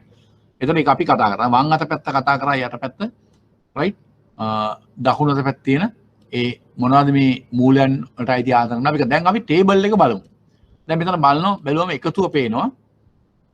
ඔක්කොම මේ අංශවල බැංකු අංශය, තැන්පත් භාර ගණන අනිකුත් ආයතන, විශේෂ මූල්‍ය ආයතන, ගිවිසුම් ගත ආයතන ඔක්කොගෙම මේ පේන්නේ බිලියන. ඔය තියෙන්නේ 18968.8ක් තියෙනවා. කොහෙද? 2018. මේක තමයි බිලියන 20159.4ක් බවට 19. ඒක තමයි 159 තමයි අර දල වශයෙන් දෙකට අරන් තියෙන්නේ. ට්‍රිලියන 20.2යි කියලා අපි උඩ ටේබල් එකේ ගත්ත මතක සමස්ත වත්කම්. මේ වත්කම් සමස්ත වත්කම් බිලියන මෙතන ඒක ට්‍රිලියන වලින් ගත්තොත් මේ තියෙන්නේ 20.2කට අරන් තින්නේ ඒක. රවුන්ඩ් ඔෆ් කරලා ආසන්න අගයට අරන් තියෙන 20.2 කියලා ට්‍රිලියන වලින්. රයිට්? පැහැදිලි නේද? මේ 19 මේ 20. බං අත පැත්තේ 18 දකුණු අත පැත්තේ 19. එකතුව ගත්තොත් හරි. පැහැදිලිනේ? ඊළඟට උඩට ගත්තොත් අපි මේ වගේ දැන් බලන්න මේ එක එක බලමු. බැංකු අංශය. බැංකු අංශය ගත්තොත් මේ ටේබල් එකේ තියෙන දත්ත ටිකක් අපි බලන්න. දත්ත ටිකත් අපි බලාගෙන එන්න පහළට. උඩින් ඉඳලා පහළට. රයිට්? බලමු. බැංකු අංශය. මහා බැංකුව. මහා බැංකුව ගත්තම 1917.4යි 1919යි තාම බොහොම සුළු ප්‍රමාණකින් වැඩි වෙලා තිබුණා උනාට පර්සන්ටේජ් එක අඩු වෙලා තියෙනවා. මොකද හේතුව අනික් අංශවල වත්කම් ඉහළ යෑම වැඩි. ඒකයි. බලමු අපි බැංකු අංශයේ මහා බැංකුවේ නේක. එතකොට බලමු බලපත්ලාභී වාණිජ්‍ය බැංකුව 10372.4යි 18 10944.0යි 19. එතකොට ඒගොල්ලන්ගේ ප්‍රතිශතය ඒගොල්ලන්ගේ විතරක් ගත්තොත් 54.3ක්. මහා බැංකුවේ 9.5ක්. දල වශයෙන් 10ක්. ඒක නේද උඩ ටේබල් එකේ 10ක් පෙන්නන්නේ. එතකොට බලපත්ලාභී වාණිජ්‍ය බැංකුවල 56.3යි. බලපත්ලාභී විශේෂ බැංකුවල 1421.6යි 1578.7යි. ඒගොල්ලන්ගේ ප්‍රතිශතය 7.5යි 7.8කින් 7.8 දක්වා වැඩිලා තියෙනවා. ඒ දෙක එකතු කරාම තමයි බැංකු අංශය සමාන වෙන්නේ 54යි 7යි. එතකොට 54 61යි දල වශයෙන් අතන උඩ ටේබල් එකේ 62යි කියලා අපි දාලා තියෙන එක. මේ බ්‍රේක් අප් එක තියෙන්නේ මෙතන. මේ තියෙන්නේ 62යි කියලා මෙතන. අන්න 62 පෙන්නන්නේ මේ වටනකම එන්නේ එහෙම බැංකු අංශය. ඒ කියන්නේ විශේෂ බැංකු වාණිජ්‍ය බැංකු වල එකතුවෙන් තමයි 62 සමන්විත වෙන්නේ. පැහැදිලි ඇති. හරිනේ? දැන් මම මේ ටේබල් එකේ උඩ පික්චර් එකත් එක්ක සංසන්දනය කරමින් යන්නේ. රයිට්? මේ තියෙනවා. මො සංඛ්‍යාත්මකව මේවා හරි පැහැදිලි. නිරවුල්ව තියෙනවා මේකේ. රයිට්. ඊළඟට ඒක තමයි එතකොට සමස්ත එක්කස කරන බැංකු අංශය මහා බැංකුවත් ඇතුළුව මහා බැංකුවේ 10%ත් ඇතුළුව 72ක් 72.3ක් බවට පත් වෙලා තිනවා 18 19 එක පොඩ්ඩක් අඩු වෙලා තියෙනවා 71.6 දක්වා දල වශයෙන් 72ක් පවන ප්‍රමාණයක් තියෙනවා සමස්ත බැංකු අංශය මහා බැංකුවත් සමග අනික් බැංකු වල 62යි මහා බැංකුවේ 10යි 72ක් බවට පත් වෙනවා ඒක පැහැදිලි ඔයගොල්ලන්ට පැහැදිලිව පේනවා තැන්පතු බාර ගන්න අනිකුත් මූල්‍ය ආයතන රයිට් අනිකුත් මූල්‍ය ආයතන එයා බැලුවොත් ඔතන තියෙන අනිකුත් මූල්‍ය ආයතන මොනවද තැන්පත් බාර ගන්න එකක් තමයි බලපත්ලාභී මුදල් සමාගම ඒකේ 1454යි 1484යි දල වශයෙන් තාම පොඩි මාජිනලි පොඩක් අඩු වෙලා තියෙනවා මේ ඒගොල්ලන්ගේ වාත්කම් සමපකාර ග්‍රාමීය බැංකුව ඒකේ වැඩි වෙලා තියෙනවා නම් පර්සන්ටේජ් එක ගානෙන් වගේ තියෙනවා සකසුරු අම්මා ණය දෙන ණය ගන්න සමපකාර ඊටාම පොඩි ප්‍රතිශතයක් තියෙන්නේ 0.7ක් 0.100ට පර්සන්ටේජ් එකක් එන්නේ නැති තරයි ඒගොල්ලන්ගේ රයිට් සමස්තයක් වශයෙන් අනිකුත් තැන්පතු බාර ගන්න ආයතන සමස්තයක් වශයෙන් ඒගොල්ලන්ගේ 8.5යි 8.2යි ආදී වශයෙන් 8%ක 8මාරක ප්‍රමාණික තියෙනවා විශේෂිත මූල්‍ය ආයතන අර කල්බදු සමාගම් ප්‍රාථමික අලෙවිකරුවන් කොටස් කරවන ආදී වශයෙන් ඒගොල්ලන්ගේ වෙළඳපොළ අතරමැදියන් ව්‍යවසාය ප්‍රාග්ධන සමාගම් මේගොල්ලන් ඔක්කොගෙම ඉලක්කම් උතන දාලා තියෙනවා පර්සන්ටේජ් වශයෙන් ගත්තොත් ඒගොල්ලන්ගේ එන්නේ 1.3යි 1.4යි සමස්තයක් වශයෙන් ඊටාම පොඩි percentage එක තමයි තියෙන්නේ ඒගොල්ලන්ගේ right පොඩි percentage එකක් තියෙනවා ඒක පැහැදිලිව පේනවා ඊට ගිවිසුම් ගත කිරීමේ ආයතන ඒගොල්ලන් ගත්තොත් percentage එක ගත්තොත් සැලකිලි ප්‍රමාණයක් තියෙනවා ඔය රක්ෂණයි සේවක අර්ථසාධක මුදල ගත්තම බාර මුදල ආදී ගත්තම ඒ කියන්නේ 18ක ප්‍රමාණයක් 19ක ප්‍රමාණයක් තියෙනවා දැන් උඩ බැලුවම රක්ෂණේ මෙතන 10 උඩ බැලුවම රක්ෂණේ මෙතන 3යි මෙතන 100ට EPF 15යි 18ක 19ක ප්‍රමාණය තියෙන එක හරි. සංඛ්‍යාත්මකව එතකොට හරි. ඒක පැහැදිලි ඔයගොල්ලන්ට. right?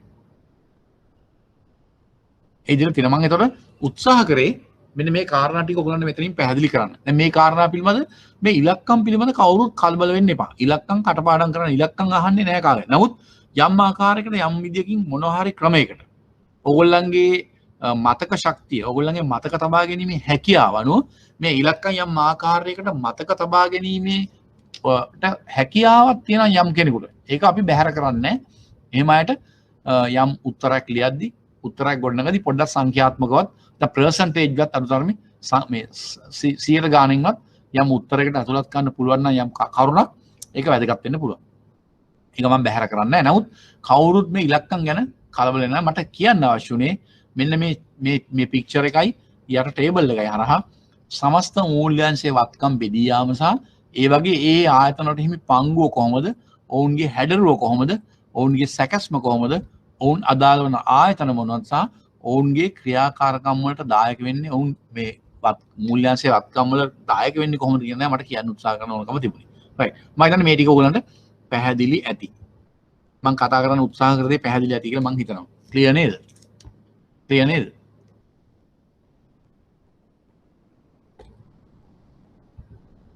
ක්ලියර්.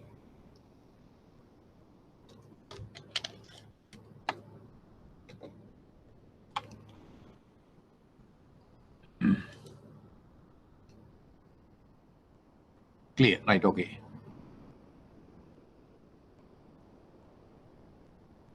මේවා එක්සෑම් එකට එනවද කියලා ළමෙක් අහනවා එක්සෑම් එකට මෙහෙමයි ඕගොල්ලන්ගේ මම මේකට හොඳ උත්තරයක් දෙන්න ඕගොල්ලන්ට එක්සෑම් එකට එනවද නැද්ද කියන එකට වැඩිය ඔයගොල්ලෝ බැංකර්ස්ලා මෙතන ඉන්නේ බැංකර්ස්ලානේ 90ක් 95ක්ම ඉන්නේ බැංකර්ස්ලා එතකොට බැංකර්ස්ලා හැටියට ඔයගොල්ලෝ හැමදාම ඔතන ඉන්නේ නැහැ ඔයගොල්ලෝ ඉහළට උසස් වීම අරන් යනවා යද්දී ඔයගොල්ලන්ගේ දැනුම පරාසය අනිවාර්යෙන් පුළුල් වෙන්න අවශ්‍යයි.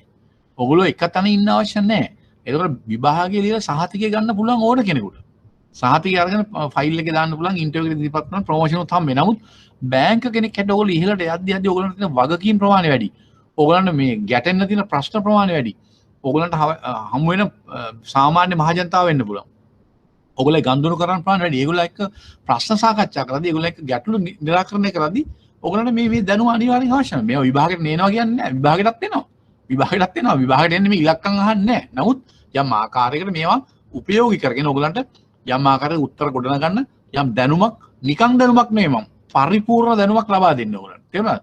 නිකන් මේ පෙරේත පාදෙන් පාස් වෙන නේ උගන්වන්නේ ඔයගොල්ලන්ට. හරිද?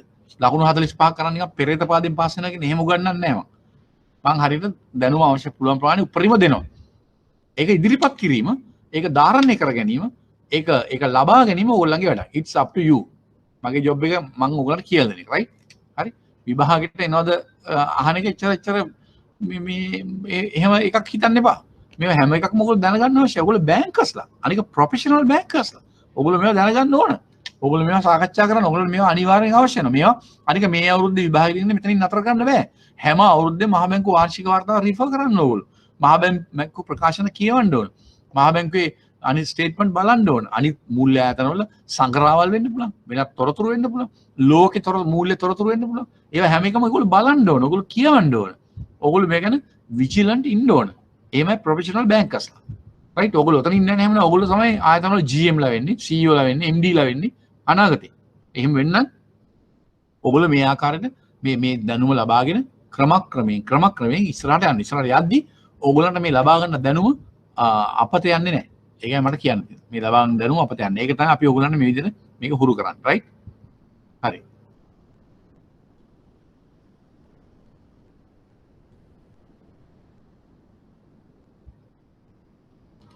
රයිට්. එක්කෙනෙක් ඇහුවා මේ විභාගයට එනවද කියලා. විභාගයට එනවා කියව එක්කනට මම කියන්නේ ඔයා පාස් පේපර් සරන් බලන්න මොඩල් ආන්සර් සරන් බලන්නකෝ. පාස් පේපර් සරන් බලන්න මොනවද ඇවිල්ලා තියෙන්නේ කියලා විභාගෙට. දැන් මේ කියවපයින් මොනතරම් ප්‍රශ්න ඇවිල්ලාද කියලා ඔයාලට බලා ගන්න පුළුවන්. ඔයාගේ පාස් පේපර්ස් තියෙනවා නම් මෙහින් ගන්න පුළුවන් මොඩල් ආන්සර්ස් එක්කම ගන්න පුළුවන්. නැත්නම් පාස් පේපර්ස් තියෙනවා වෙනම ගන්න පුළුවන්. අරගෙන බලන්න කොහොමද ප්‍රශ්න ඇවිල්ලා තියෙන්නේ කියලා. එතකොට තේරෙයි ඔයාලට කොහොමද ප්‍රශ්න එන්නේ කියලා. අපි ප්‍රශ්න සාකච්ඡා කරනවා ඉස්සරහට.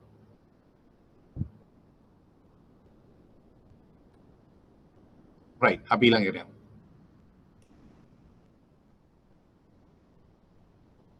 දැන් මෙතනත් මට කියන්න තියෙන්නේ දැන් බලන්න මේ සංඛ්‍යා සටහන. බැංකු ශාඛා සහ අනිකුත් බැංකු ඒකක ව්‍යාප්තිය. දැන් මේක අහන්න පුළුවන් කවුරු අනේ සර් ඔය බැංකු විභාගයට එනවද කියලා. විභාගයට මේ බැංකු ගාන කීයද මේ ශාඛාවල් කීයද මේ පළාත් ශාඛාවල් කීයද එහෙම අහන්නේ නැහැ.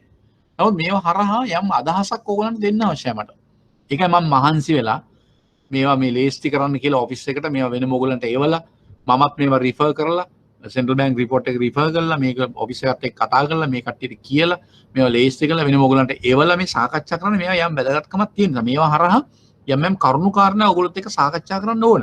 එහෙම තමයි ඔයගොල්ලන්ට මේ දැනුම ලබා දෙන්න ඕනේ. එහෙම නැතුව නිකන් මට උඩින් පල්ලෙන් නෝට් එකක් කියවලා මොනවා හරි කරලා මෙන්න මේක බලා ගන්න කියලා මට මේක සාකච්ඡා කරලා ඉවර ගන්න පුළුවන්.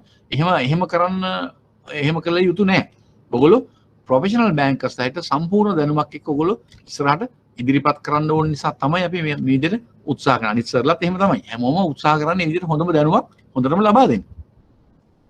රයිට්. බලපත්ලාවී වාණිජ්‍ය බැංකු බලමු. දැන් සංඛ්‍යාව තියෙන්නේ මේ. බැංකු ශාඛා සහ අනිකුත් බැංකු ඒකක ව්‍යාප්තිය. දැන් බලන්නකෝ. මුළු බලපත්ලාභී වාණිජ්‍ය බැංකු සංඛ්‍යාව 26යි. නොවෙනස් තියෙනවා 2019 26යි. දේශීය බැංකු 13ක් තියෙනවා.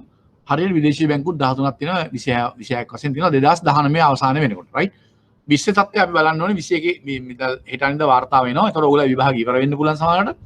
විභාගයට කලින් පිට වෙන්නත් පුළුවන් වාර්තා. එහෙනම් අපි බලමු. මුළු බලපත්ලාභී වාණිජ්‍ය බැංකු ඒකක සංඛ්‍යාව. සම්පූර්ණ කොමර්ෂල් බැංක් බලපත්ලාභී වාණිජ්‍ය බැංකු ඒකක යුනිට්ස් 6186ක් තියෙනවා 18 2019 6690ක් දක්වා වැඩි වෙලා. ඒ කියන්නේ මොනවද වෙලා තියෙන්නේ? අනිවාර්යෙන් දේශීය අංශයෙන් බැංකු මෙතෙන් ශාඛා ප්‍රමාණය එයන්න. මෙතන 2477යි 2907ක් දක්වා වැඩි වෙලා තියෙනවා. දේශීය බැංකු 2426 2457 දක්වා වැඩිලා තියෙනවා. විදේශීය බැංකු නම් 51 50ට අඩු වෙලා තියෙනවා. ශිෂ්‍ය ඉතුරුම් මේකක් තියෙනවා 3309ක්. ඒක 3783 දක්වා වැඩිලා. ඒතකොට මෙන්න මෙතනයි මට කියන්න ඕන. ඊළඟ එක විශේෂ දෙයක්. ස්වයංක්‍රීය ටේල යන්ත්‍ර 4644 වැඩි වෙලා තියෙනවා 5158 දක්වා. එතන මෙතන කොච්චර පානේ 500 ගානකින් වගේ ස්වයංක්‍රීය ටේල යන්ත්‍ර වැඩි වෙලා තියෙනවා. වාණිජ්‍ය බැංකුව එක සංඛ්‍යාවක් වැඩි වෙලා තියෙනවා. එතකොට ස්වයංක්‍රීය ටේල යන්ත්‍ර සංඛ්‍යාව. ඒ කියන්නේ automated teller machines ATMs වැඩි වෙලා. මම ඔයගොල්ලන්ට ඉගෙනුවා මතකද payment and settlement පාඩමේ common switch එක. common switch එක ගැන උගන්වද්දි මම කිව්වා ඔයගොල්ලන්ට යම් කෙනෙකුට මේ common switch එකේ දැන් හැම බැංකුවක් වගේ සම්බන්ධ වෙලා ඉන්නවා. යම් කෙනෙකුට තමන්ගේ බැංකුවේ කාඩ් එක පාවිච්චි කරලා වෙනත් බැංකුවක ATM එකෙන් මුදල් ලබා ගන්න පුළුවන්. තමන්ගේ බැංකු ගිණුම පරීක්ෂා කරන්න පුළුවන්. අර මුදල් හුමාරු කරන කියන්නේ ෆන්ඩ් ට්‍රාන්ස්ෆර් කරන්න ඒ වගේ දේවල් කරන්න පුළුවන්කම තත්ත්වයට අද ඇවිල්ලා තියෙනවා. එතකොට මේක වර්ධනීය තත්ත්වයක්. මම මේ පාඩම ඔයගලන්ට සම්පූර්ණයෙන්ම කළා. ඒකේ කිසිම අඩුවක් නැතුව සම්පූර්ණ දැනුමක් ලබා දුන්න මේ පාඩම ගැන. payment and settlement ගෙවීම හා පේම් සම්බන්ධ මෙන්න මේවා තමයි යටිතල පහසුකම්. payment sector infrastructure මොනවද? මේ බැංකු ශාඛා ප්‍රමාණය වැඩි වෙන්න ඕන. එතකොට එක ජනගහනයෙන් එක ශාඛාවට වැටෙන ප්‍රමාණය ඒ කියන්නේ banking density කියලා අපි කියන එක. ඒ කියන්නේ density banking density ඒ කියන්නේ සමස්ත ජනගහනය බැංකු ශාඛා සංඛ්‍යාවෙන් බෙදුවම එක ශාඛාවකට වැටෙන ඇවරේජ් එක එනවා. ඒ banking density. ඒතර ශාඛා වැඩි වෙනවා කියන්නේ මොකද්ද? එක ශාඛාවකට වැටෙන ප්‍රමාණය ඉන්න ජනගහනයෙන් ප්‍රමාණය අඩු වෙනවා. ඒ කියන්නේ banking density එක හොඳ පැත්තට යනවා. ඒක වර්ධනීය තත්ත්වයක්. ඒක තමයි අපි කතා කරන්න ඕන ළමයි. මේ නිකන් සංඛ්‍යාත්මක කතා කරනවට වැඩිය මේ ස්ටැටිස්ටික් කතා කරනවට වැඩිය මේවා ඇතුලේ තියෙන ගැඹුර අපි කතා කරන්න අවශ්‍යයි. මේවා ඇතුලේ තියෙන தත්ත්වය අපි කතා කරන්න අවශ්‍යයි. එතකොට ශිෂ්‍ය ඉතුරුම් මේකත් එහෙමයි. පාසල් මුල් කරගත්ත ඉතුරුම් මේක. ඒගොල්ලන්ට ඉතුරු කිරීම පුරුදු කරන්න, ළමයින්ට මූල්‍ය කල්පනාකරණය උගන්වන්න, පොඩි කාලේ ළම මේ උත්සාහය කරන්න. ඉතින් මේවා වැදගත්. ස්වයංක්‍රීය ටේල යන්ත්‍ර මම කලින් කිව්වේ. ඒකත් වැඩි වෙලා තියෙනවා. ඒ කියන්නේ අනිවාර්යෙන් මේවා හොඳ පැත්තකට යන්නේ. වැඩි වෙන පැත්තට යන්නේ. ඒතකොට පහසුකම් වැඩි වෙනවා කියන්නේ මූල්‍ය වෙළඳපොළ කාර්යක්ෂමව ක්‍රියාත්මක වෙන්න. ඒ වගේම කඩිනමින් ක්‍රියාත්මක වෙන්න.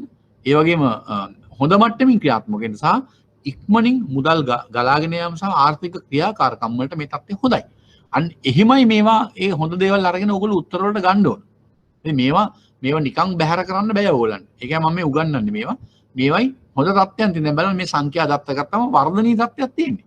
සමහර විදේශ බැංකුවක් නම් අඩු වෙලා තියෙනවා. ඒක මොනවාරි විශේෂ කාරණයක් වෙන ඒගොල්ලෝ සමහර වහලා ගියාද වෙන බැංකුවක් එක මර්ජ් වුණාද දන්නේ නැහැ. ඉතින් ඒක වෙනම කතාවක්. කොහොම වුණත් වෙන බ්‍රාන්ච් එකක් එක මර්ජ් වුණාද දන්නේ නැහැ. ඒක වෙනම කතාවක්. නමුත් කොහොම වුණත් සමස්තයක් වශයෙන් ගත්තම මේවා වර්ධනීය තත්ත්වයක් තියෙනවා.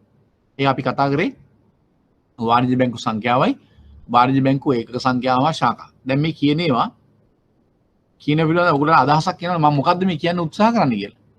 මේවා මේ සංඛ්‍යා මේ ටේබල් එක දාගෙන මේ ටේබල් එකේ තියෙන නිකන් පහළට කියනවට වැඩිය මේකේ ඇතුළට ගැඹුරට තියෙන දේ තමයි මට කියලා දෙන්න ඕන. ඔයගොල්ලෝ අපි මේ පාඩම් සමහර දැන් කතා කරලා තියෙනවා. සමහර පාඩම් ඉස්සරහට කතා කරන්න නියමිත. නමුත් මේ ටේබල් පස්සට දාලා බෑ. මේවා ගොඩාක් පාඩම් කතා කරන්න තියෙන නිසා මේවා ඉක්මනට කතා කරලා ඔයගොල්ලන්ට පරිශීලනය කරන්න පුරුදු කරන්න ඕනේ. මේවා අලුත් වාර්තාව ආපුවම ඔයගොල්ලන්ට පුරුවක් එනවා. මේ වගේ ටේබල්ස් බලන්න. මේක බලලා අලුත් තත්ත්වයන් ඔයගොල්ලන්ට අවබෝධ කරගන්න පුළුවන්. හරි නේද? පැහැදිලි නේද කියන එක?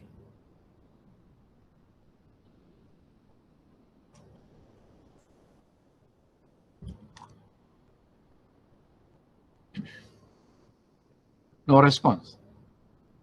Right. Nidhi කට්ටිය. පැහැදිලි sir. Right. Okay. Thank you. Right. හරි. අපි පාඩමට යන්න. හරි. පාඩමට තව තියෙනවා පාඩම. හරි.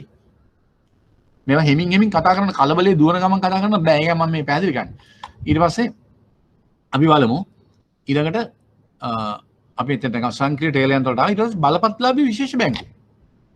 ඒ කියන්නේ කොමර්ෂල් බැංක් ස්පෙෂලිස්ට් බැංක් අපි දන්නවා අපි ඒවා කතා කරලා තියෙන වෙනස්කම් මොනවද කියලා. මුළු බලපත්ලාභී විශේෂ බැංකු සංඛ්‍යාව බලපත්ලාභී විශේෂ බැංකු සංඛ්‍යාව 18 ඉඳලා 19ට එකක් අඩු වෙලා තියෙනවා. රයිට්? ඒ කියන්නේ 7-6 වෙලා තියෙනවා. ජාතික මට්ටමේ ඉතිරි කිරීමේ බැංකු. ජාතික මට්ටමේ නැෂනල් සේවිංස් බැංක් ඒක එකයි. අපි දන්නවා NSB එක. නිවාස ණය ආයතන දෙකයි. මොකද්ද නිවාස ණය ආයතන දෙකක් කියන්නේ? එකක් HDFC බැංකුව ඒ විශේෂ බැංකුවක් අනිත් එක රාජ්‍ය උකස් ආයෝජන බැංකුව. මේ දෙක නිවාස ණය වලට වෙන් වෙච්ච අනිත් ඒවාත් කරනවා ඒගොල්ලෝ. නමුත් විශේෂ මේ බැංකු දෙක විශේෂ බැංකු වෙන්නේ නිවාස ණය සඳහා විශේෂිත බැංකු. ඒ දෙකක් කොතන කියනවා. ඒ දෙක තමයි මම මෙතන මේ දෙක කියලා නැහැ. එකක් නිවාස සංවර්ධන මූල්‍ය සංස්ථා බැංකුව HDFC බැංකුව. දෙවෙනි එක රාජ්‍ය උකස් සහ ආයෝජන බැංකුව. මම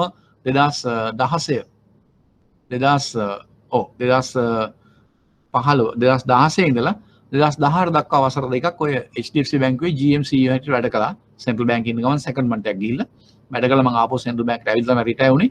ඒ කියන්නේ මම විශේෂයෙන් කියන්නේ මේ බැංකු දෙකත් විශේෂ බැංකු උකස් බැංකුවත් නිවාස සංවර්ධන අධිකාරිය නිවාස සංවර්ධන බැංකුව HDFC බැංකුව Housing Development Finance Corporation bank අනිකුත් බලපත්ලාභී විශේෂ බැංකු තව තියෙනවා විශේෂ බැංකු දැන් අර ජාතික මට්ටමේ ඉදිරි කිරීම බැංකුව එහෙම වෙනම තියෙනවා නිවාස බැංකු දෙකක් තියෙනවා අනිකුත් බලපත්ලාභී විශේෂ බැංකු මොනවද මෙතන බැංකර්ස්ලා ඉන්නවා ඒක අඩු වෙලා තියෙනවා 4 ඉඳන් 3ට අනිකුත් බලපත්ලාභී විශේෂ බැංකු මොනවද විශේෂ බැංකු ප්‍රාදේශීය සංවර්ධන බැංකුව ඒ කොමර්ෂල් බැංක් එකක් නෙමෙයි සනස බැංකුව right ඊළඟට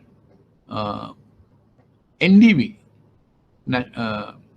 National Development ඒ ආදී වශයෙන් විශේෂ බැංකු තියෙනවා අනිකුත් බලපත්ලාභී විශේෂ බැංකු ඒ වගේ තමයි මේ වැටෙන්නේ ඒකට වැටෙන්නේ right ඒ ප්‍රමාණය අඩු වෙලා තියෙනවා නමුත් ඊළඟට බලමු අපි මුළු බලපත්ලාභී විශේෂ බැංකුව එකක සංඛ්‍යාව ශාඛා 696යි 697යි එකයි වැඩි වෙලා තියෙන්නේ. දැන් මෙතන මට වෙන දෙයක් ඕගොල්ලන්ට කියන්න ඕනකම තියෙනවා. මම මේකයි මේ උත්සාහ කරන්නේ. බලමු ජාතික මට්ටමේ ඉතිරි කිරීමේ බැංකු 261යි 261යි වැඩි වෙලා තියෙන්නේ. නිවාස ණය ආයතන 64යි 64යි. අනිකුත් බලපත්ලාභී විශේෂිත බැංකු 371යි 371යි. මට මෙතනින් කියන්න ඕනකම තියෙන මේ පාඩම අපි කළා නැහැ තාම. ඉදිරියේ කරනවා. මොකද ප්‍රාග්ධන ප්‍රමාණාත්මක අනුපාතය capital adequacy ratio කියලා වෙනම පාඩමක් තියෙනවා වෙනම හැමදාම ප්‍රශ්න එනවා ඒක නම් අහන්න එපා කවුරුත් ප්‍රශ්න එනවාද කියලා ඒ ප්‍රශ්න එනවා හැමදාම වත්කම් මත වර්තවලනද ප්‍රාග්ධන ප්‍රමාණාත්මක අනුපාතය තව ඒ වගේ ඩිරෙක්ෂන්ස් කීපයක් තියෙනවා අපි ඒක විශේෂයෙන් කතා කරනවා ඉදිරි කාලේ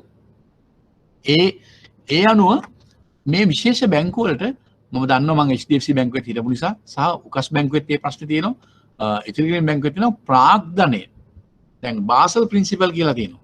කියන්නේ බාසල් සම්මුතියන් කියලා. ඒව අනුව ජාත්‍යන්තර පිළිගත් ප්‍රමිතීන්ට අනුව කලින් කලට බැංකුවල ප්‍රාග්ධනය කියන්නේ කැපිටල් එක වැඩි කරන්න අවශ්‍යයි. වැඩි කිරීමට යෝජනා කරනවා. ඒ අනුව දැන් මේ ලංකාවේ තියෙන මෙන්න මේ වාණිජ්‍ය බැංකු වලට වැඩිය විශේෂයෙන් මේ විශේෂිත බැංකු වල මේ ප්‍රාග්ධනය වැඩි කිරීමේ යම් ආකාරයක ගැටලුකාරී තත්ත්වයන්ට අර්බුදකාරී තත්ත්වයන්ට මුහුණ දීලා ඉන්නවා. මොකද ඒගොල්ලන්ට ඒගොල්ලන්ගේ ලාභ වලින් පමණක් ප්‍රාග්ධනය වැඩි කරන්න රිසර්ව්ස් වලින් වැඩි කරන්න බැරි කමක් තියෙනවා. එකක් ඉතිරි කිරීම බැංකුව වෙන රාජ්‍ය බැංකුවක්, අනිත් බැංකු දෙකත් 50%ට වඩා රජයට අයිති. ඒතර භාණ්ඩාගාරයට සම්පූර්ණ මේ බර දරන්න බෑ. මොකද මේ බැංකුවල විශේෂයෙන් නිවාසන් අතර අනිත් බැංකු දෙකේ කොටස් සමහර HDFC බැංකුව ගත්තොත් 49% පුද්ගලික අංශයට තියෙනවා. 51% රාජ්‍ය අංශය. එතකොට ඒ අයත් මේකට සම්මාදම් වෙන්න ඕන. අනිකුත් බලපත්ලා විශේෂ බැංකුවලත් මේ ප්‍රශ්නේ තියෙන්න පුළුවන්.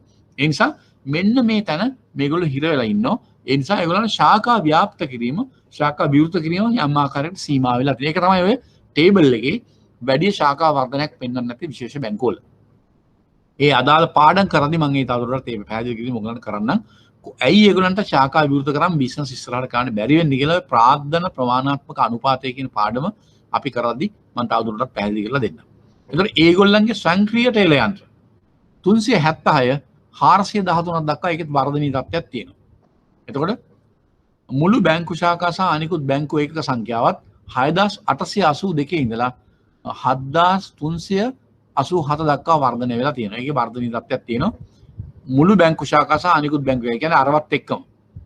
ඒ කියන්නේ උඩ තියෙන වාණිජ්‍ය බැංකු වල විශේෂ ඔක්කොම මුළු බැංකු ශාඛා සහ අනිකුත් බැංකු එක සංඛ්‍යාව මොන තත්ත්වයක් 6882 ඉඳලා 7000 කියන්නේ දල වශයෙන් 500කට 500කට කිට්ටු ප්‍රමාණයකින් වැඩිලා තියෙනවා ශාඛා.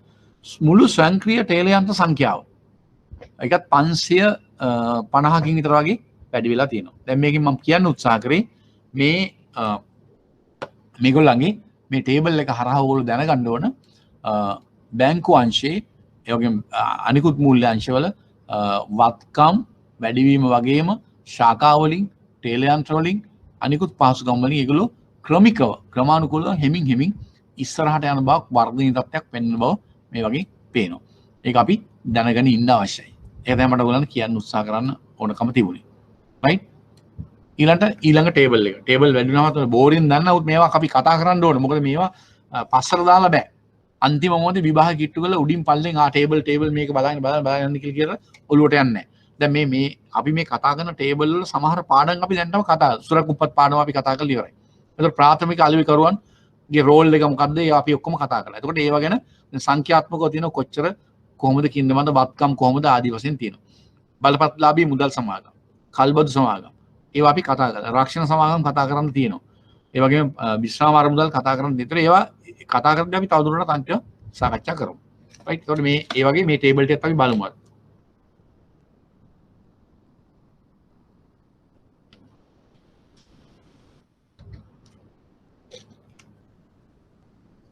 රයිට් අපි පාඩමට යමු. ඊළඟට තියෙන්නේ අපිට කතා කරන්න තියෙන්නේ බැංකු අංශයේ වත්කම් සහ වගකීම් සංයුතිය. සමස්ත බැංකු අංශය. ඒකත් ඔයගොල්ලෝ විෂය බැංකු නොවන මූල්‍ය ආයතන. නමුත් ඒක හරියට මේ ගසට පොත්ත වගේ ඔයගොල්ලන්ගේ බැංකු නොවන මූල්‍ය ආයතන එක්ක තරඟකාරීව වැඩ කරන්නේ හැම වෙලේම බැංකු අංශය.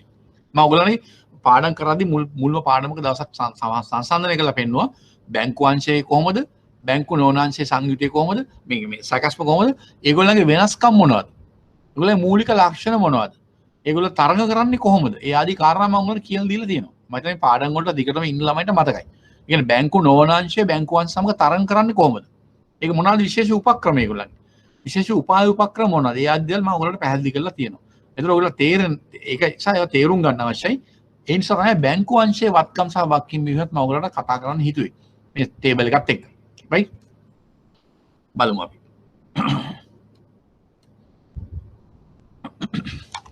දැන් වත්කම් පැත්තේ ගත්තොත් වම් අත පැත්තේ දැන් ඔයගොල්ලෝ දන්නවා ඔයගොල්ලෝ මුල් දවස්වල මම බැලන්ස් ෂීට් එකක් අඳින්න කොහොනේ ඔයගොල්ලන්ට ඒ බැලන්ස් ෂීට් එක හැමෝම ඇඳගෙන තියෙනවද දැන් මට කියන්න එක ඉස්සෙල්ලා මේ මුලින් ඉඳලාම ඉන්නේ නැහැ ඇඳගෙන ඇති මම ඇඳ ගන්නකෝ මම ඇඳලා පෙන්නුවා ඔයගොල්ලන්ට බෝඩ් එකේ ඇඳලා බැලන්ස් ෂීට් එකක් වත්කම් හා වගකීම් විවය සාමාන්‍යයෙන් ආයතනයක මූල්‍ය ආයතනයක මම ඇඳේ නම් මුදල් සමාගමක බැංකු වලත් ගොඩක් රට එහෙම සමානයි ඒ වගේ තමයි නමුත් ඉලක්කම් වල අඩු වැඩි වීම වෙන්න පුළුවන් නමුත් සකස්ව හොයිට එක සමානයි ඒක හැමෝම ළඟ තියෙනවනේ හැමෝම ළඟ තියෙන්න ඕන මම ඇඳ ගන්න කියලා කිව්වා රයිට් ඔක්කොම ළඟ ඇති මම ඇඳලා පෙන්නුවා ඇඳපු ඇති කෙනෙක් ඉන්නවනම් අනිත් පැත්ත එක සම්බන්ධ මේකට මම මුල් දවස්වල මේක ඇඳා. මොකද්ද? විශේෂ පත්‍රය මූල්‍ය ආයතනයක. රයිට්? ඒකේ තියෙන දේ තමයි දැන් මේ කතා කරන්න යන්නේ. රයිට්? බලමු. ඒ කියන්නේ බැංකු අංශය. රයිට්? මේ බලන්නකො. බැංකු අංශයේ වත්කම් සහ වගකීම් සංවිධිය. වත්කම් වගේ 18 තියෙනවා 19 තියෙනවා. ඒ වගේ වෙනස තියෙනවා වෙනසේ percentage එක දාලා තියෙනවා මේක. ටේබල් එකේ බැලුවම පේනවා. වත්කම්. දැන් ඕන බැංකුවක කරන්නේ ඕන මූල්‍ය ආයතනික ප්‍රධානම වත්කම් වෙන්නේ ණය සහ අත්තිකාරම්. ඒගොල්ලෝ තැන්පත් ලබාගෙන මම කියන්නේ මූල්‍ය අතරමැදි ආයතන නෙමෙයි. ඒතර අතරමැදිකරණය වෙන්නේ සමාජයේ වැඩිපුර ඉතුරු කරන්න පුළුවන් එක්සස් ලික්විඩිටි තියෙන අයගෙන් සල්ලි අරගෙන තැන්පත් හැටියට ලබාගෙන ණය අරමුදල් අවශ්‍යතාවය ණය හැටියට ලබා දෙනවා. ඒ ලබා දීමේදී ලබා දෙනකොට තමයි ණය සහ අත්තිකාරම් කියන්නේ. ඒක තමයි ඒගොල්ලන්ගේ වත්කම්. ඒ වත්කම් හරහා තමයි ඒගොල්ලන්ගේ ආදායම් නිර්මාණය වෙන්නේ. කාගේද? මූල්‍ය ආයතන පොදුවේ. ඉතින් බැංකුවලත් එහෙමම තමයි. බැංකුවලත් ප්‍රධානම වත්කම් අයිටම වෙන්නේ ණය සහ අත්තිකාරම්. දැන් බලන්නකෝ 18 රුපියල් බිලියන රයිට් 7693.4ක් තියෙනවා. ප්‍රතිශතය ගත්තොත් 65.2ක් වත්කම් ව්‍යුහේ ණය සහ අත්තිකාරම් වලින් සමන්විත වෙන්නේ. රයිට්? ඊළඟට 19 මොකද වෙලා තියෙන්නේ? ඒක සංඛ්‍යාත්මකව වැඩි වෙලා තියෙනවා 8122.4. නමුත් percentage එක පොඩි දශම ප්‍රමාණයක් අතන 64.9. ඒ කියන්නේ අනිත් අංශවල සංයුතිය වෙනස්කම් ඇති. 64යි. එතකොට වෙනස 18 වෙනස රයිට් 19.6යි. නමුත් 19 වෙනස රයිට් 19 වෙනස ආයන්න කියලා දෙකකින් දාලා තිනවා. මොකද ආයන්න කියලා යට බලමු අපි. ටේබල් එකේ යට තියෙනවා ආයන්න කියලා. ඒ ආයන්න කියලා කියන්නේ එතනත් සංශෝධිත తాවකාලික ආයන්න. ඇයන්න කියලන මුදල් හා බැංකු ශේෂයන් ස්ථාපනයන් ප්‍රතිවිකුණුම් ගියසුම් සහ ස්ථාරවත්කම් ඇතුළත් වේ කියලා කියන අයිතමට මොකද කියලා බලමු අපි එතනට ගියාම. මුදල් හා බැංකු ශේෂයන් ස්ථාපනයන් ප්‍රතිවිකුණුම් ගියසුම් සහ ස්ථාරවත්කම් right. වෙනත් කියන එකට වෙනත් කියන දේ. බලමු ආයෝජන. ඕන මූල්‍ය ආයතනික ඒගොල්ලන්ගේ පැත්තෙන් ගත්තොත් ආයෝජන කියන්නේ ඒගොල්ලන්ගේ වත්කම. ඒ කියන්නේ වෙන වෙන ආයතන වල ආයෝජනය කරපුවා. කොටස් වල වෙන්න පුළුවන්, වෙනත් ආයතන වල වෙන්න පුළුවන්, වෙනත් ආකාරයේ නොයෙක් ආයෝජන වෙන්න පුළුවන්. ඒවා බැලුවොත් 18 ප්‍රමාණය තියෙන percentage එක ගත්තොත් 22.7යි 19 ඒක 23.9ට වැඩි වෙලා තියෙනවා. right? එතකොට මෙතන 18 19 වෙනසක් දාලා තියෙනවා. වෙනත් ඒවා පහලින් කියව වෙනත් ඒවා. ඒ කියන්නේ මුදල් හා බැංකු ශේෂයන් ප්‍රතිවිකුණුම් මේ ආදී දේවල්. ඒ වගේ 12යි 1යි 11යි 2ට පොඩි ප්‍රමාණයක් අඩු වෙලා තියෙනවා. කොහොම නමුත් ඒකේ වෙනත් ආයෝජන වල වර්ධනීය තත්ත්වයක් නැහැ ඇත්තටම. මේ වර්ෂ දෙක සංසන්දනය නමුත් වත්කම් බැලුවම ওই විදිහ තමයි සැකස්ම තියෙන්නේ අවුරුදු දෙකේ. වගකීම්. ඕගොල්ලෝ දන්නවා බැලන්ස් ෂීට් එකේ වගකීම් තියෙන්නේ. වගකීම් පැත්තේ ප්‍රධාන කතාව තැන්පතු. ආපහු ඉල්ලුවම දෙන්න බෑ ගනුදෙනු කරු තැන්පතු. මම තැන්පතු වල තත්ත්වය 18 72යි 19 73.2යි. ඒක වගකීම් වැඩි වෙලා. ඒ කියන්නේ තැන්පත් වැඩි ප්‍රමාණයක් අරන් තියෙනවා. 18ට සාපේක්ෂව 19. ණය ගැනුම් යම් සුළු ප්‍රමාණයකින් අඩු වෙලා තියෙනවා. 17% 15යි 13යි 4යි. එතකොට යම් ප්‍රමාණයක අඩුවීමක් තියෙනවා. ප්‍රාග්ධන අරමුදල් capital funds ඒකෙත් යම් ආකාරයක සුළු වර්ධනීය තත්ත්වයක් තියෙනවා. 1030යි 1100යි 0.3ක් විතර වගේ වැඩි වෙලා තියෙනවා. ඒක වෙනත් වගකීම් වල ලොකු වෙනසක් නැහැ. ලොකු වෙනසක් පේන්න නැහැ. 4.3 4.4 ඔක තමයි වත්කම් වගකීම් ව්‍යුහය. මේකේ සෙන්ට්‍රල් සෝස් එක සෙන්ට්‍රල් බැංක මූලයේ ශ්‍රී ලංකා මහා බැංකුවෙන් මේ දත් වලට අරගෙන ඉන්නේ. මොකද මහා බැංකුව සතුව තියෙනවා බැංකු අංශේ වත්කම් වගකීම් පිළිබඳ සම්පූර්ණ සංඛ්‍යා දත්ත. මොකද බැංකු වලින් ගෙන්න ගන්න තොරතුරු මත. ඉතින් ඒගොල්ලන්ට මේක සටහන හදාන්න පුළුවන්. මේ තොරතුරු සම්පූර්ණ මහා බැංකුවේ සතුව තියෙනවා මේ data. බැංකු අංශේ වත්කම වගකීම්. එතකොට දැන් ඔයගොල්ලන්ට පේනවා බැංකු අංශේ වත්කම වගකීම් තත්ත්වය කොහොමද කියලා. ඉස්සරහට යන්න අපි. ඊළඟ සංඛ්‍යා සටහන. ඒකේ පෙන්නන්නේ මොකද්ද? බලපත්‍රයේ මුදල් සමාගම් සහ විශේෂ කල්බදු මූල්‍යකන සමාන ශාඛා ව්‍යාප්තිය. දැන් මේවත් ඕගොල්ලෝ දැනගන්න ඕන. මොකද මේවා විභාගයට එනවද කියලා අහන්න එපා කවුරුත්. මේ අහවල් පළාත් ශාඛා කීයද? මේ පළාත් ශාඛා කීයද විභාගෙදී අහන්නේ නැහැ. නමුත් මේ ශාඛා ව්‍යාප්තිය හරහා අපිට ඕගොල්ලන්ට යම් ආකාරයක යම් දෙයක් අවබෝධ කරගන්න මේ සංඛ්‍යා දත්ත හරහා යම් පදනමක් සපයනවා අපිට යම් යම් දේවල් අධ්‍යයනය කරන්න යම් ආකාරයකට මේ පිළිබඳ විග්‍රහයක් කරන්න විවරණයක් කරන්න අපිට අවස්ථාව ලැබෙනවා. ඒකත් මේ වෙලාවේ කරන්න පුළුවන් මේ සංඛ්‍යා ලේඛනත් එක්ක. ඒකයි මගේ උත්සාහය. right? බලමු අපි බලපත්ලාභී මුදල් සමාගම් සහ විශේෂ කල්බඩු මූල්‍යයකට සමාන ශාඛා ව්‍යාප්තිය branch network එක කොහොමද තියෙන්නේ කියලා බලමු. 18යි 19යි සංසන්දනය කරලා තියෙනවා. පළාත් වශයෙන් තියෙනවා. මධ්‍යම නැගෙනහිර උතුරු මැද වයඹ උතුර සබරගමුව දකුණ ඌව බස්නාහිර. අපේ පළාත් 9ම තියෙනවා මෙතන. right? බලන්නකෝ 18 අවසානයේ 19 අවසානට තියෙනවා ශාඛා ව්‍යාප්තිය. මේ තියෙන්නේ මුදල් සමාගම් සහ කල්බඩු. ඒක එකට දාලා තියෙන වෙන් කළා නැහැ. right? බලමු 100 මධ්‍යම පළාත නම් ශාඛා දෙකක් වැඩි වෙලා තියෙනවා 19 වෙනකොට. නැගෙනහිර පළාතේ ශාඛා 7ක් වැඩි වෙලා තියෙනවා. උතුරු මැද එක ශාඛාවයි වැඩි වෙලා තියෙන්නේ මුළු අවුරුද්දටම මේ මූල්‍ය ආයතන. ඒක බලපත්ලාභී සමාගම් හෝ කල්බඩු සමාගම්. වයඹ පළාතේ 8ක් වැඩි වෙලා තියෙනවා. උතුරු පළාතේ 5ක් වැඩි වෙලා තියෙනවා. සබරගමුවේ 3ක් වැඩි වෙලා තියෙනවා. දකුණු පළාතේ එම ප්‍රමාණයමයි. ඌව පළාතේ එකක් අඩු වෙලා තියෙනවා. බස්නාහිර පළාතේ 34ක් වැඩි වෙලා තියෙනවා. ඒතර සැලකිය යුතු ප්‍රමාණයක් මෙතන බස්නාහිර වැඩි වෙලා තියෙනවා. අපි මෙතන ඉගෙන ගන්න ඕන මොකද්ද? මේ සංඛ්‍යා සටහන හරහා මම තව දෙයක් ඔයගලන්ට කියන්න උත්සාහ කරනවා. මම දැන් කතා කරන්න ලේස්ට් වෙන්නේ. ඒකට ඔයගොල්ලෝ සූදානම් වෙන්න. මේවා අවබෝධ කරගන්න ඕන. මේවා සටහන් ලියාගෙන බෑ. මේවා මේ පොතක ලියාගෙන බෑ. මේ සංඛ්‍යාත් එක්ක කතා කරද්දි බලද්දි මේවා කරුණුත් එක්ක කතා කරනකොට ඔයගොල්ලෝ ඔළුවට ගන්න ඕන. මතකයට ගන්න ඕන. මේවා ධාරණය කරගන්න අවශ්‍යයි. මොකද්ද?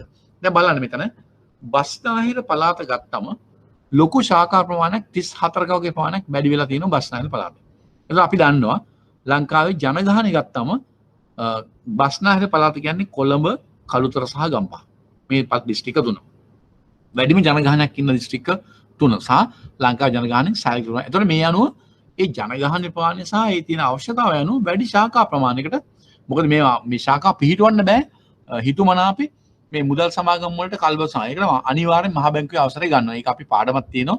ඉදිරි කාලේ අපි කතා කරනවා. ඒ බ්‍රාන්ච් අරින්නත්, බ්‍රාන්ච් එකක් වහන්නත්, බ්‍රාන්ච් එකක් වෙන තැනකට ගෙනියන්නත් අවසරයක් ගන්න ඕන අනිවාර්යෙන්ම මහ බැංකුවේ. ඒ අදාළ දෙපාර්තමේන්තුව. බැංකුවක් නම් බැංකු අධීක්ෂණ දෙපාර්තමේන්තුවේ, බැංකු නොවන මූල්‍ය ආයතනයක් නම් බැංකු නොවන මූල්‍ය ආයතන අධීක්ෂණ දෙපාර්තමේන්තුවේ අවසර ගන්න අවශ්‍යයි. එතකොට ඒ අවසරය ඇතුව තමයි මේ ශාඛා වැඩි කරන්නත් ඕන, වහන්නත් ඕන, වෙන ස්ථානට ගෙනියන්නත් ඕන. එහෙම තමයි අපි ඒක ලිස්ට් එක කරලා තියෙන්නේ.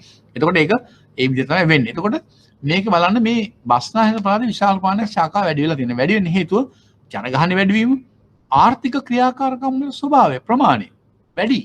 මොකද අනික් පළාත් වල සාපේක්ෂව බස්නාහිර පළාතේ ආර්ථික ක්‍රියාකාරකම් වැඩි. මොකද ලංකාවේ ප්‍රධාන ආර්ථික මර්මස්ථාන අපිට වරාය, කොළඹ වරාය. ප්‍රධාන ඔපරේෂන්ස් කරන තැන කොළඹ වරාය. හම්බන්තොට රාය ප්‍රමාණය කරනවා කොළඹ වරාය.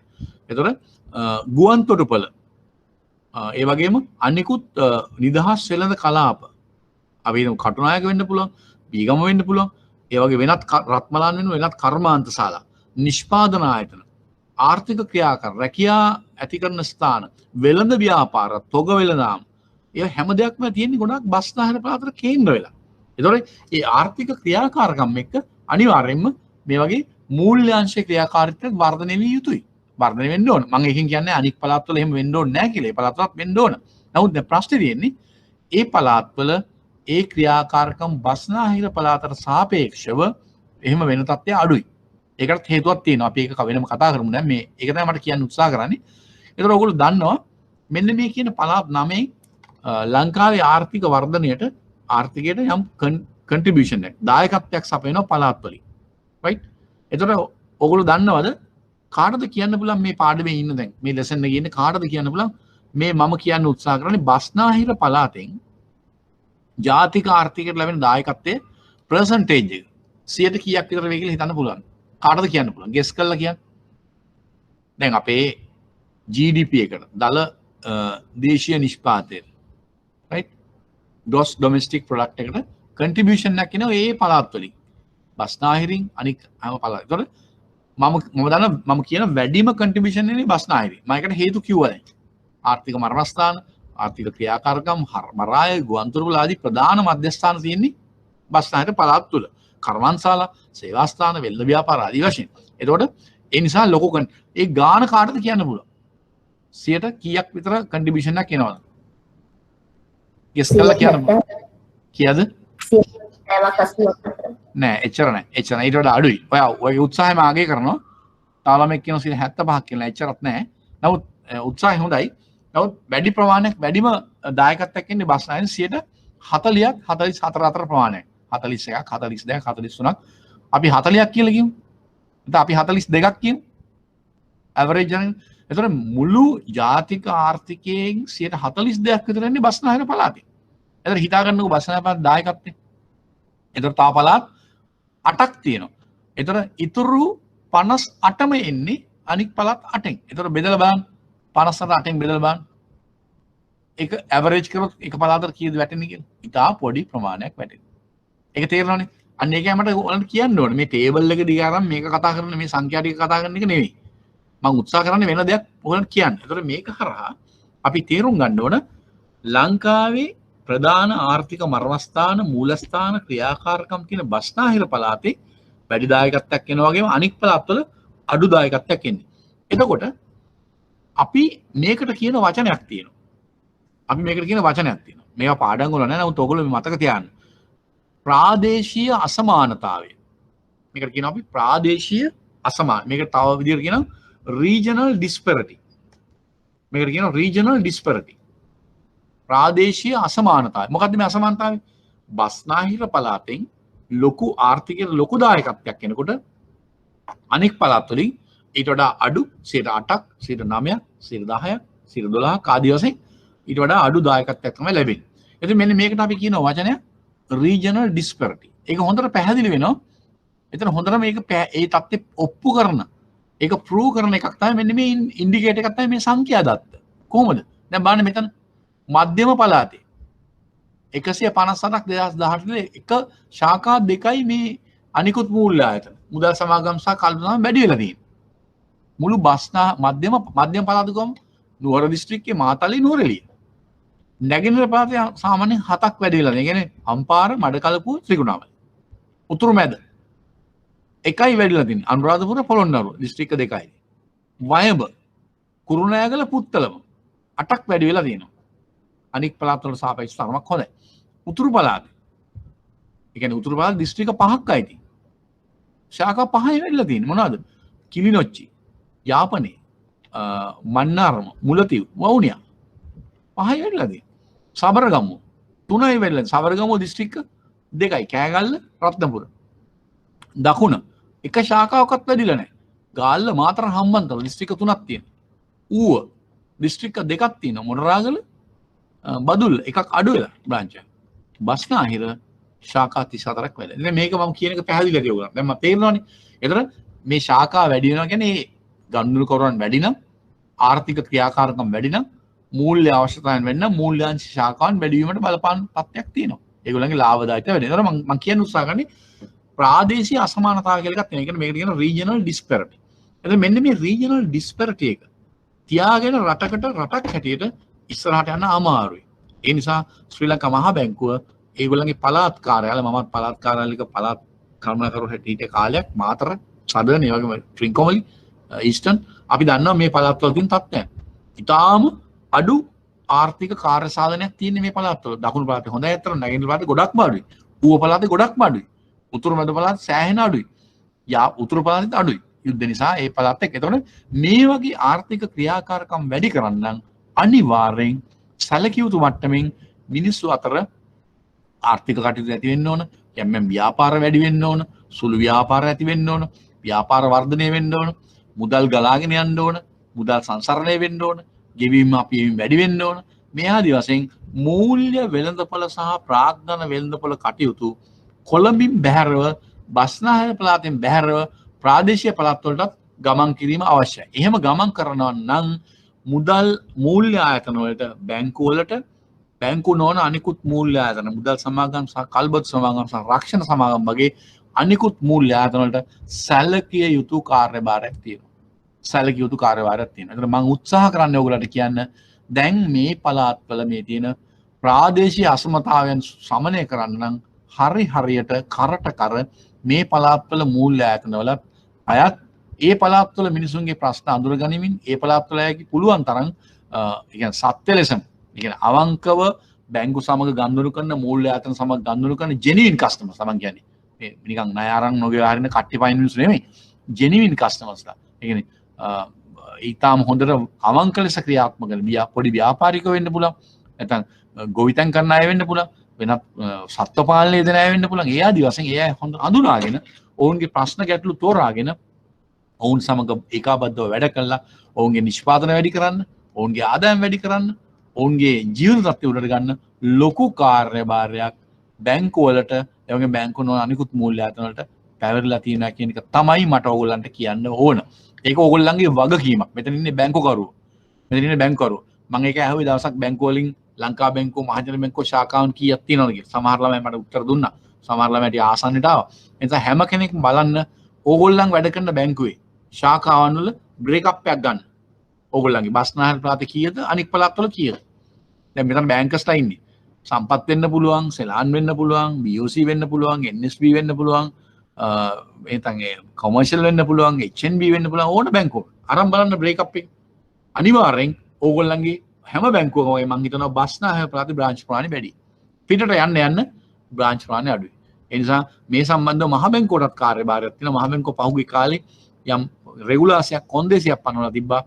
බස්නාහිර පළාතේ බ්‍රාන්ච් අරින්න දෙන්නේ නැහැ. අරින්න දෙන්නේ අපි බස්නාහිරින් පිට පළාත්වලත් බ්‍රාන්ච් දෙකක් හෝ තුනක් අඩු තරමේ අරින්න පමණයි බස්නාහිර බ්‍රාන්චයක් අරින්න දෙන්න කියලා කොන්දේසියක් පනවලා තිබ්බා.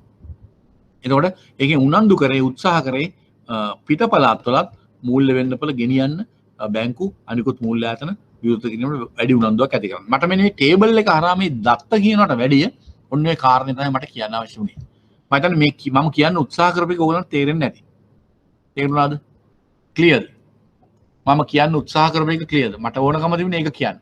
මේ ටේබල් එක එක්ක මට කියන්න ඕනේ ඒකයි. මේක නිකන් කියනකට වැඩිය මේ සංඛ්‍යාත්මකව පෙන්නලා කියවන තමයි ඕගොල්ලන්ට තේරෙන්නේ. මේක බැංකු වලටත් පොදුයි, බැංකු නොවන මූල්‍ය ආයතන වලට පොදුයි. ඒ නිසා විශේෂයෙන් ඔයගොල්ලෝ බැංකු කරුවෝ හැට මතක තියාගන්න. ඔයගොල්ලන්ගේ කාර්යභාරය වෙන්නේ කොහෙන් හරි සල්ලි ටිකක් එකතු කරලා අරගෙන බැංකුව ශාඛාව කාට හරි ණයක් දීලා ණය අත්තිකාරම් දීලා බැංකුවේ ලාභය ශාඛාවේ ලාභය වැඩි කරලා පෙන්නලා ලාභ දෙයි. නමුත් එහෙම වුණ පමණින් රටේ මූල්‍ය අතරමැදි කරන ක්‍රියාවලිය සාර්ථක වෙන්නේ නැහැ. මම අර කලින් කියපු මූල්‍ය අන්තර්ගතභාවය වැඩි දියුණු වෙන්නේ නැහැ. එහෙම වුණොත් තමයි මූල්‍ය අන්තර්ගතභාවය වැඩි දියුණු වුණොත් මූල්‍ය අතරමැදි ක්‍රියාවලිය සාර්ථක වුණොත් තමයි හොඳ මූල්‍ය සාක්ෂරතාවයක් ඇතුව හොඳ ගනුදෙනු කරවන්න එක්ක ආර්ථිකයට හොඳ දායකත්වයක් ලබා දෙන පසුබිමක් රට තුල මූල්‍ය ආයතන වලට ඇති කරන්න පුළුවන් වෙන්නේ. ඒකයි මට කියන්න ඕන. ඒක ක්ලියර්ද? මම කියන්න උත්සාහ කරන එක ක්ලියර්ද? ඔව් සර්. හරි. පැහැදිලි නම් එච්චරයි. මට එච්චරයි මට තේරුම් කරලා දෙන්න ඕනේ. මට මගේ උත්සාහය සාර්ථක වෙන්න මම රයිට්. මට කියන්න ඕනේ ඒක. මේ සංඛ්‍යා සරහන් නිකන් දිගාරලා කියවන එක විතරක් නෙමෙයි. රයිට්? හරි. හරි. පැහැදිලිනේ? රයිට්. රයිට්. ඊළඟට අපි බලමු. දැන් මම කිව්වේ මොකද්ද? මම කතා කරේ දැන් මෙන්න මේ සංඛ්‍යා සරහන බලපත්ලාභී මුදල් සමාන විශේෂ කල්බදු මූල්‍යකට සමාන ශාඛා ව්‍යාප්තිය පළාත් අනුව. දැන් මේකෙන් මම ඔයාලට උත්සාහ කරේ මෙන්න මේ කාරණා ටික කියන්න. මම ඒක පැහැදිලි කරා. හරිනේ? රයිට්. ඊළඟට අපි බලමු. තව එකක් තියෙනවා. අපිට තව වෙලා තියෙනවා. අද මේ ටික අපි ඔක්කොම කතා කරලා ඉවර කරමු. ඔන්න අපි එනවා තව සංඛ්‍යා සඳහනකට. බලපත්ලාභී මුදල් සමාන සහ විශේෂ කල්බදු මූල්‍ය කරන සමාගම් අංශයේ වත්කම්මා වක්කීම් සංවිධානය. දැන් අපි අර බැංකුව වල වත්කම් වක්කීම් කතා කරානේ. ඒකමයි දැන් ඕගොල්ලන්ගේ අංශය. බැංකු නොවන මූල්‍ය ආයතන විශේෂයෙන් මුදල් සමාගම් සහ කල්බදු මූල්‍ය කරන සමාගම්. වත්කම්මා වක්කීම් සංවිධානය අපි කතා කරන්න ඕන, සාකච්ඡා කරන්න ඕන. ඒකත් අපි බලමු. ඒක වැදගත් වෙනවා ඕගොල්ලන්ට, රයිට්? ඒක වැදගත් වෙනවා. මොකද ඕගොල්ලන්ගේ අංශේ වත්කම් වක්කීම් විවේක, රයිට්? බිලියන වලින් තියෙන 18 තියෙනවා, 19 තියෙනවා. බිලියන වලින් ප්‍රතිශතයක් ලෙස තියෙනවා. වෙනස තියෙනවා 18 19 රයිට් අයන්න කියන්නේ తాවකාලිකව මම හිතන්නේ ඕක 19 දත්ත తాවකාලිකව දැන් නම් මේ ස්ථිර වෙනවා ඊළඟ 20 වාර්තා වෙනකොට 19 ඒවා ස්ථිර වෙනවා తాවකාලික වෙනවා 20 ඒවා ඒ වගේ තමයි එන්නේ වාර්තාවල ඒක බලනකොට තේරෙනවා ඔයගොල්ලෝ බලමු අපි වත්කම් ඒ තරමින් තමයි ණය සහ අත්තිකාරම් රයිට් 18 තියෙන ප්‍රමාණයක තියෙන 100% ප්‍රතිශතයකට 79.4යි. ඒක බාන 19 වෙද්දි ඒක අඩු වෙලා තියෙනවා 77 දක්වා ණය සහ අත්තිකාරම් ප්‍රමාණය මේ අංශය අඩු වෙලා ආයෝජන පැත්ත වැඩි වෙලා ඒ කියන්නේ 7.7 ඉඳලා 9.2 දක්වා වැඩි වෙලා තියෙනවා ඒ වෙනස්කම් අර percentage වලින් අර පැත්තේ දකුණු පැත්තේ පෙන්නලා තියෙනවා ඊළඟට වෙනත් වත්කම් ඒවත් යම් ප්‍රමාණයකින් 1.1ක විතර ප්‍රමාණයකින් වැඩි වෙලා තියෙනවා right වැඩි වෙලා තියෙනවා ඊළඟට වගකීම් පැත්ත තැන්පත් අපි දන්නවා තැන්පත් කිව්වම මුදල් සමාගම් වලට ගන්න පුළුවන් තැන්පත් තමයි කාලීන තැන්පතු ඉතිරි කිරීම ජංගම තැන්පත් ගන්න ජංගම ගිණුම් පවත්වා ගන්න බෑනේ ඒගොල්ලන් සමස්ත තැන්පත් වල ප්‍රමාණය. ඒතර ඒ ඔය අංශෙන් පැවරීම එකේ තැන්පතු සහතික. ඒ ප්‍රමාණය. බලන්න 716යි 756යි. සාමාන්‍යයෙන් 50යි ඉඳලා 52යි. දවස් 3කට කිට්ටු පානක්. 3කට කිට්ටු පාන වැඩි වෙලා තියෙනවා. මොනවාද? තැන්පතු. ඒ කියන්නේ වගකීම් වැඩි වෙලා. සමස්ත ණය ගැනීම. ඒවත් වගකීම්නේ. ණය ගැනීම 463 ඉඳලා 405ට අඩු වෙලා ඒක percentage එකක් වශයෙන් ගත්තොත් 32 ඉඳන් 28 වගේ දක්වා අඩු වෙලා තියෙනවා 4කින් වගේ සමස්ත ණය ගැනීම. ඒ කියන්නේ ගොඩක් වෙලාවට තැන්පතු වැඩි කරගෙන තියෙනවා වැඩි කරන ණය ගැනීම අඩු කරන් තියෙනවා මේ අංශය. කවුද? මුදල් සම ප්‍රාග්ධන මූලිකාංග. ඒ කියන්නේ capital funds. ඒගොල්ලන්ගේ වැඩි වෙලා තියෙනවා. right 183 203ට වගේ වැඩිලා තියෙනවා 12යි 8 ඉඳන් 14 දෙකට වැඩිලා තියෙනවා. වෙනත් වක්කීමුත් ඒගොල්ලෝ ඒ ප්‍රමාණයෙන් වගේ දල වශයෙන් තියෙනවා. එතකොට සමස්ත වත්කම් වක්කීම් ගත්තොත් මෙතන පෙන්නනවා 18ට සාපේක්ෂව 19 1431.3යි 1431.7යි මාර්ජිනලි බොහොම පොඩි ප්‍රමාණයක් වැඩි වෙලා තියෙනවා right හැබැයි 18 වැඩි වීම 5.6ක් පෙන්නනවා මෙතන 0.1ක් තමයි පෙන්නන්නේ වත්කම් වල වෙනස සමස්ත වත්කම් වත්කම් සමානයි වක්කීම්නේ වෙනස. එතකොට ඒක තමයි ඒකේ தත්ත්වය. ඒක නෑ මම අදහසක් ඕගලන්ට එන්නේ නැති. ඔය වක්කීම් ගත්තම ඔය වත්කම් ගත්තම ණයස ආර්ථිකාරම් කිව්වා අපි බලමු පල්ලෙහා NPL ක්ලාසිෆිකේෂන් වල තියෙනවා මොනවාද වැඩිපුර දෙන ණය වර්ග මොනවද දෙන්නේ කියලා අපිට බලා ගන්න පුළුවන්. අපි ඒක දිහා බලමු. right. ඊළඟට පෙන්වන ඊළඟ රූප සටහනේ ඔන්න බලන්න පුළුවන් තව වැදගත් ඉන්ඩිකේෂන් එකක් ඔයගොල්ලන්ට පෙන්වනවා මේකේ. දැනගන්න එකක්. බලපත්ලාභී මුදල් සමාගම් සහ විශේෂ කල්බදු මූල්‍ය කරන සමාංශයේ සේවාවන් අනුව සපයන ලද සමස්ත ණය අත්තිකාරම්. සේවාවන් කියන්නේ ණය සහ අත්තිකාරම් වල වර්ගීකරණයක්. ණය සහ අත්තිකාරම් කොහොමද සකස් වෙලා තියෙන්නේ කියලා වර්ගීකරණය.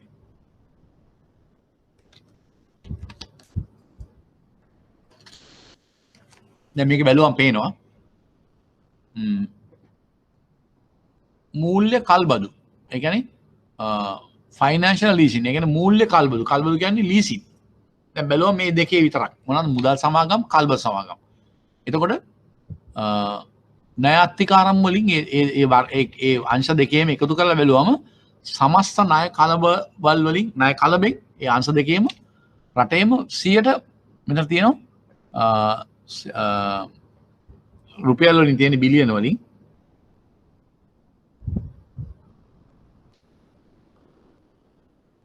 බිලියන මොනවාද කහ පාටින් තියෙන 2018 දුඹුරු පාටින් තියෙන 2019 ඔයගොල්ලන්ට පේනවා බිලියන වශයෙන් ගත්තොත්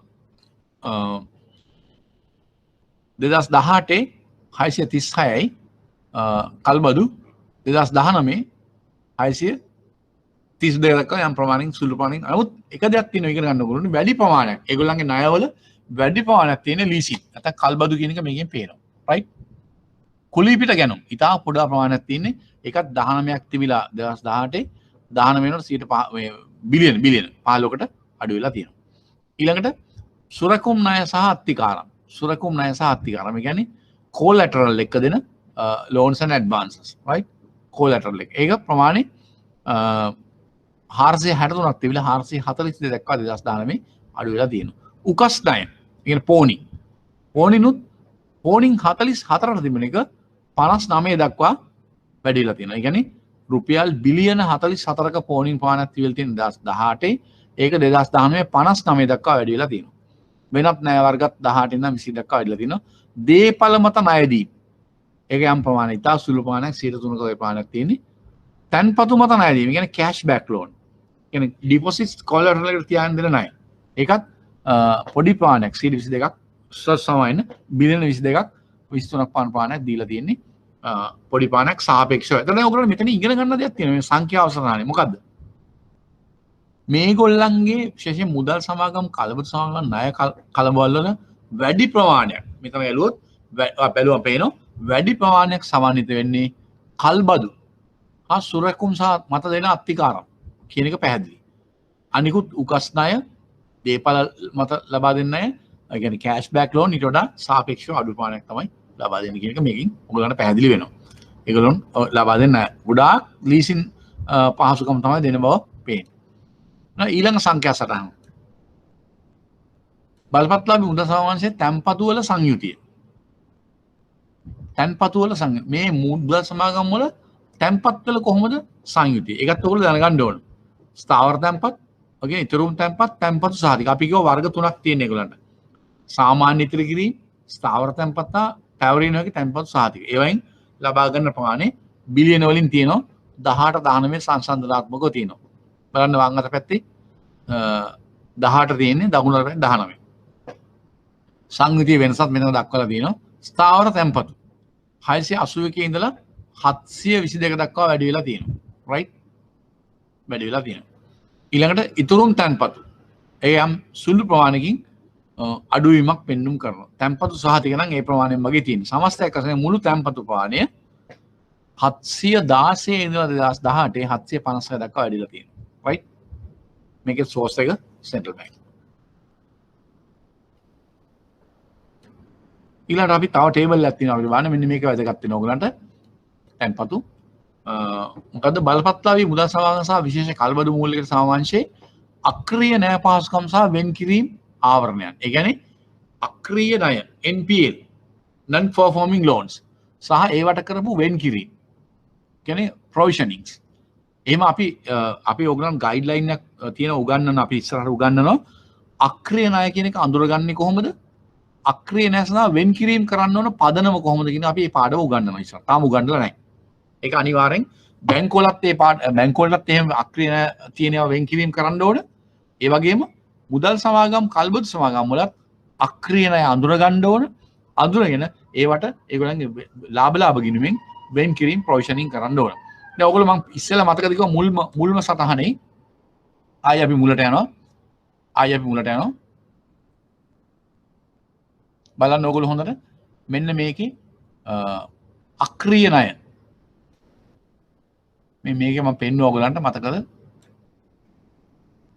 මේ තියෙන මේ මූල්‍යාංශයේ කාර්ය සාධනේ මේකේ මේ තියෙන බැංකු අංශයේ කාර්ය සාධනේ ඒගොල්ලන්ගේ දල අක්‍රීය ණය 4.7යි රයිට් මම කෝ ඒකට සාපේක්ෂව මේගොල්ලන්ගේ කාගේද බලපත්ලාභී මුදල් සමාගම් සහ විශේෂ කල්බදු වල අක්‍රීය ණය 10.6යි සාපේක්ෂව බැංකු අංශයට වඩා මේ අංශේ අක්‍රීය ණය වැඩි. ඒ කියන්නේ NPL වැඩි. මම ඒක ඉස්සෙල්ලා පෙන්නුවා ඔයගොල්ලන්ට.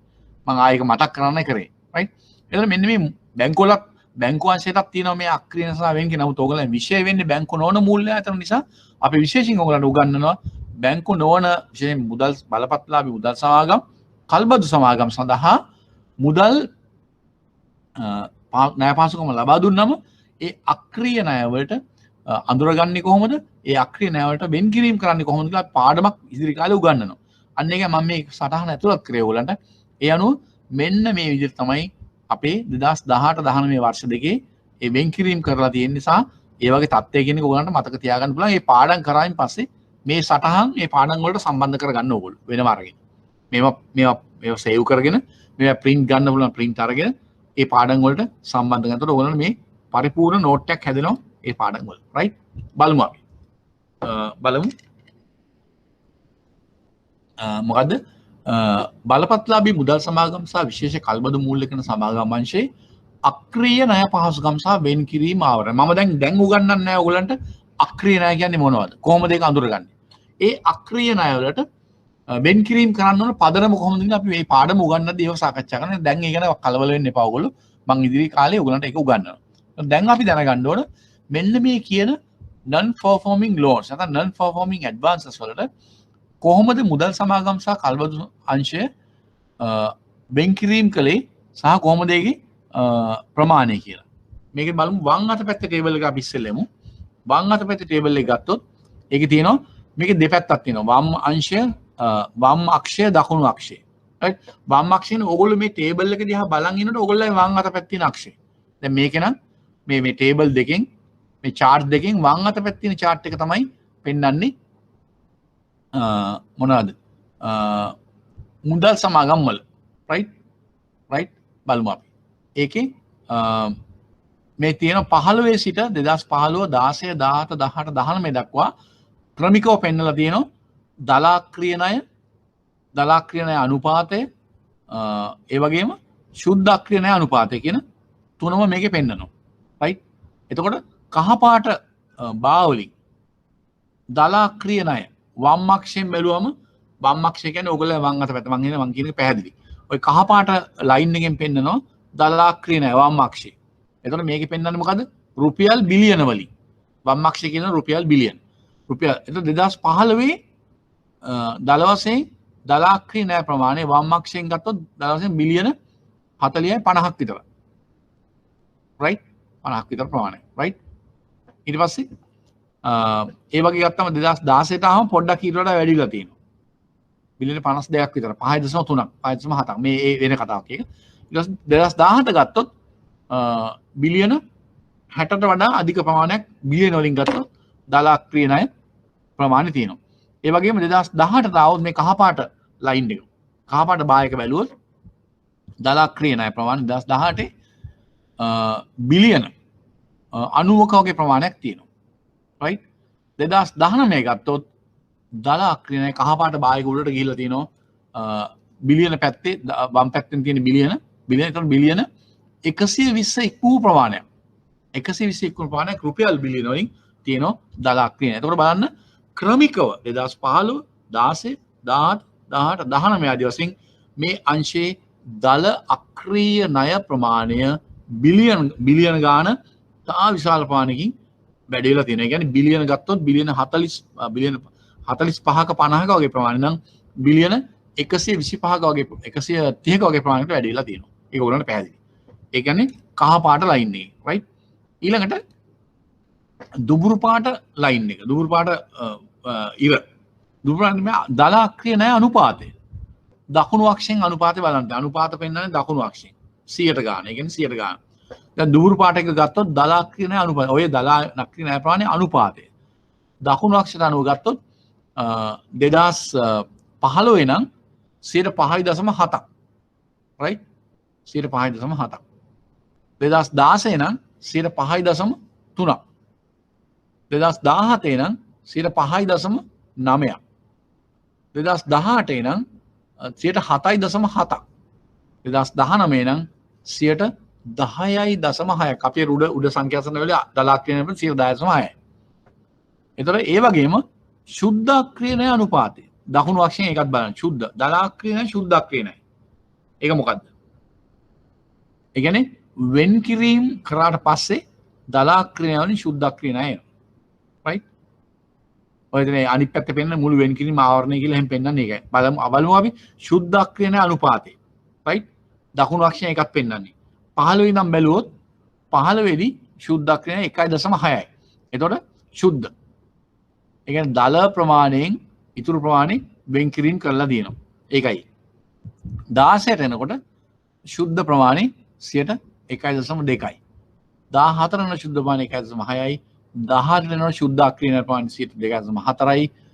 19ට එනකොට ශුද්ධ අක්‍රීය ණය ප්‍රමාණය 3.4යි. right? ඒ වගේ ඒ වම් පැත්තේ chart එක අපි බැලුවේ. මේ ටික ක්ලියර්ද කියන්නේ? මේ ටික ක්ලියර්ද කියන්නේ මට දැන් මේ කතා කරුවටි. අනිත් ටික කතා කරන්න ඉස්සෙල්ලා මේ වම් පැත්තේ බායක chart එක අපි කතා කරේ. right? වම් පැත්ත. ඒ කියන්නේ අක්‍රීය ණය ප්‍රමාණය රුපියල් බිලියන වලින් කහපාට ස්තරේ, ඒ වගේම දලාක්‍රීය ණය ප්‍රමාණය percentage එක, ශුද්ධ අක්‍රීය ණය percentage එක. ක්ලියර්ද? ඒක ක්ලියර්ද? ඔය සංඛ්‍යා මතක තියාගන්න එපා කවුරුත්. මට ඕන මතක තියාගන්නේ මට මේ යම් කතන්දරයක්. ඔව් right okay හරි fine right. අපිට තව විනාඩි 8ක 10ක කාලයක් තියෙනවා. අපිට අනිත් එකත් කතා කරලාම ඉවර කරන්න පුළුවන් එහෙමනම්. අපි යන්ටක් දාලා එකට. ඊළඟට දැන් මේ ඕගොල්ලන් මේක දිහා බලනින්ද ඕගොල්ලන්ගේ දකුණු අත පැත්තේ chart එක right. ඒකේ තියෙනවා ඒකෙත් ඒකත් වම් පැත්තේ තියෙන රුපියල් බිලියන වලින් දකුණු පැත්තේ තියෙන 100 ගණන් වලින් percentage වලින් right ඒකේ තියෙනවා ඒකෙත් කහ පාට බායක තියෙනවා දුහුරු පාට ලයින් එකක් තියෙනවා කහ පාට බාරකින් මුළු වෙන් කිරීම ප්‍රමාණය තියෙනවා දැන් 15 ගත්තොත් මුළු වෙන් කිරීම ප්‍රමාණය right මුළු වෙන් කිරීම ප්‍රමාණය වෙන් කරලා තියෙනවා වෙන් කරන ප්‍රමාණය ගත්තොත්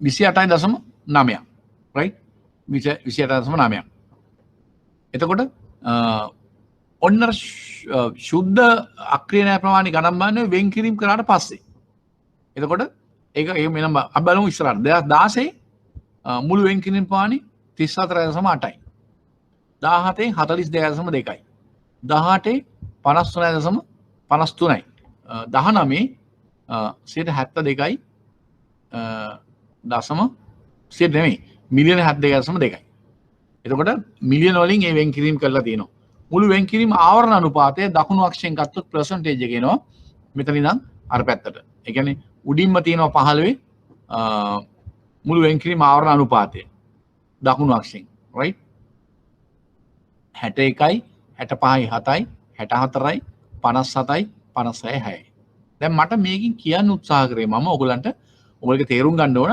දැන් මේ වගේ අක්‍රීය ණය නැත්නම් ආපසු ආය නෙවෙන ණය වැඩි වුණාම ඇතිවන තත්ත්වය right වැඩි වුණා ඔයගොල්ලෝ දැන් හිමින් කල්පනා කරලා බලන්න මේකේ බලපෑම කොහොමද මේකට ඒක තමයි මේකට විධානයක් දාලා තිනවා අක්‍රීය ණය අඳුර ගැනීම ඒක තමයි බොල් හා අඩමාන ණය සඳහා වෙන් කිරීම මොකද්ද බොල් හා අඩමාන ණය කියලා කියන්නේ bad and doubtful debt the NPL ඒකට ප්‍රොවිෂනින් කරන්නේ කොහොමද කියලා අපි ඩිරෙක්ෂන් එකක් දාලා ඒ ඩිරෙක්ෂන් එක අපි ඉදිරි කාලේ පාඩම් කීපයක් තව තියෙන ඒ සම්බන්ධව ඒවදී අපි උගන්වනවා. එතකොට ඔන්න දීර්ඝව ඒවා කතා කරන් පස්සේ ඔකට මම කියලා දෙන්නම් මේකේ ආදීනව මොනවද? ඇයි මේක අඩු කරගන්න ඕනේ? ඇයි මූල්‍ය ආයතන බැංකුවල වැඩ කරන අය මෙතන ඉන්නේ ඒගොල්ලෝ දන්නවා. ඇයි බැංකු? ඇයි මුදල් සමාගම්? ඇයි කල්බ සමාගම් මෙච්චර එලවල මේ NPL පස්සේ එලවන්නේ? මේවා අඩුවෙන් තියාගන්න උත්සාහ කරන්නේ ඇයි කියන්නේ. right? මේ ටික තමයි මට අද කියන්න ඕනකම තියෙන්නේ ඔයගොල්ලන්ට. මම හිතන්නේ මේ කතා කරපු දේවල් සංඛ්‍යාත්මකව මේ සටහන් මගින් පැහැදිලි වෙන්නේ නැති කියලා මම විශ්වාස කරනවා. තව තියෙනවා මේවා ඒ ඉදිරි කාලේ වෙනවා. ඒවා පාඩම් එක අපි වෙන වෙනම කතා කරමු. සේවක අර්ථසාධක කර මුදල, සේවක බාර මුදල, රක්ෂණාංශය, ඒ ආදී ඒ දේවල් අපි වෙනම කතා කරනවා. ඒ සටහන් සංඛ්‍යා සරණ මේ පාඩම් ඉවරනත් එක්කම. මම හිතන්නේ ඔයගලන්ට මේ කතා කරපුව සම්බන්ධ මේ සංඛ්‍යා දත්තත් එක්ක මම නිකම්ම දත්ත විතරක් නෙවෙයි යම් ආකාරයේ කරුණු කාරණාත් කතා කරා. ඒව ගැන යම් අදහසක් ඔයගලන්ට ඇති වෙන්නේ නැති කියලා මම හිතනවා. right? අපි ලබන සතියේ ඊටු ටික කතා කරමු.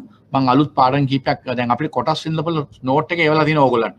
දෙවෙනි සතියේ මම හිතන්නේ අපේ පාඩම් පටන් ගන්න දෙවෙනි සතියේ කොටස් වින්දපල නෝට් එක එවලා තියෙනවා. ඒ වගේ තව අලුත් නෝට් එකක් හදලා ඉවරයි ඒකේ. ඒකත් මම ලබන සතියේ වගේ නෝට් එවන්න කියනවා. ඒබලා අපි මේ දෙකම එකට කතා කරමු. ඒතකොට කොටස් වින්දපල පාඩමත් අපිට එහෙම විවර ගන්න පුළුවන්. ඊට පස්සේ අපි තව අනිකුත් පාඩම් අපිට කීපයක් තියෙනවා. පාඩම් තව 15ක් විතර තියෙනවා කතා කරන්න. ඒවා අපි ඉදිරි සතියවල කතා කරන්න බලාපොරොත්තු වෙනවා. දැනට අදට අපි අපේ අවසන් කරනවා පාඩම. මම හිතන්නේ මම කරපු උත්සාහය ඔයගොල්ලන්ට තේරුම් ගන්න පුළුවන් වුණා කියලා මම හිතනවා. right? එහෙනම් අපි අද ක්ලාස් එක නතර කරනවා. දැන් අපිට වෙලාවත් හරි. අපි ලබන සතියේ හම්බ වෙනවා. right? thank you.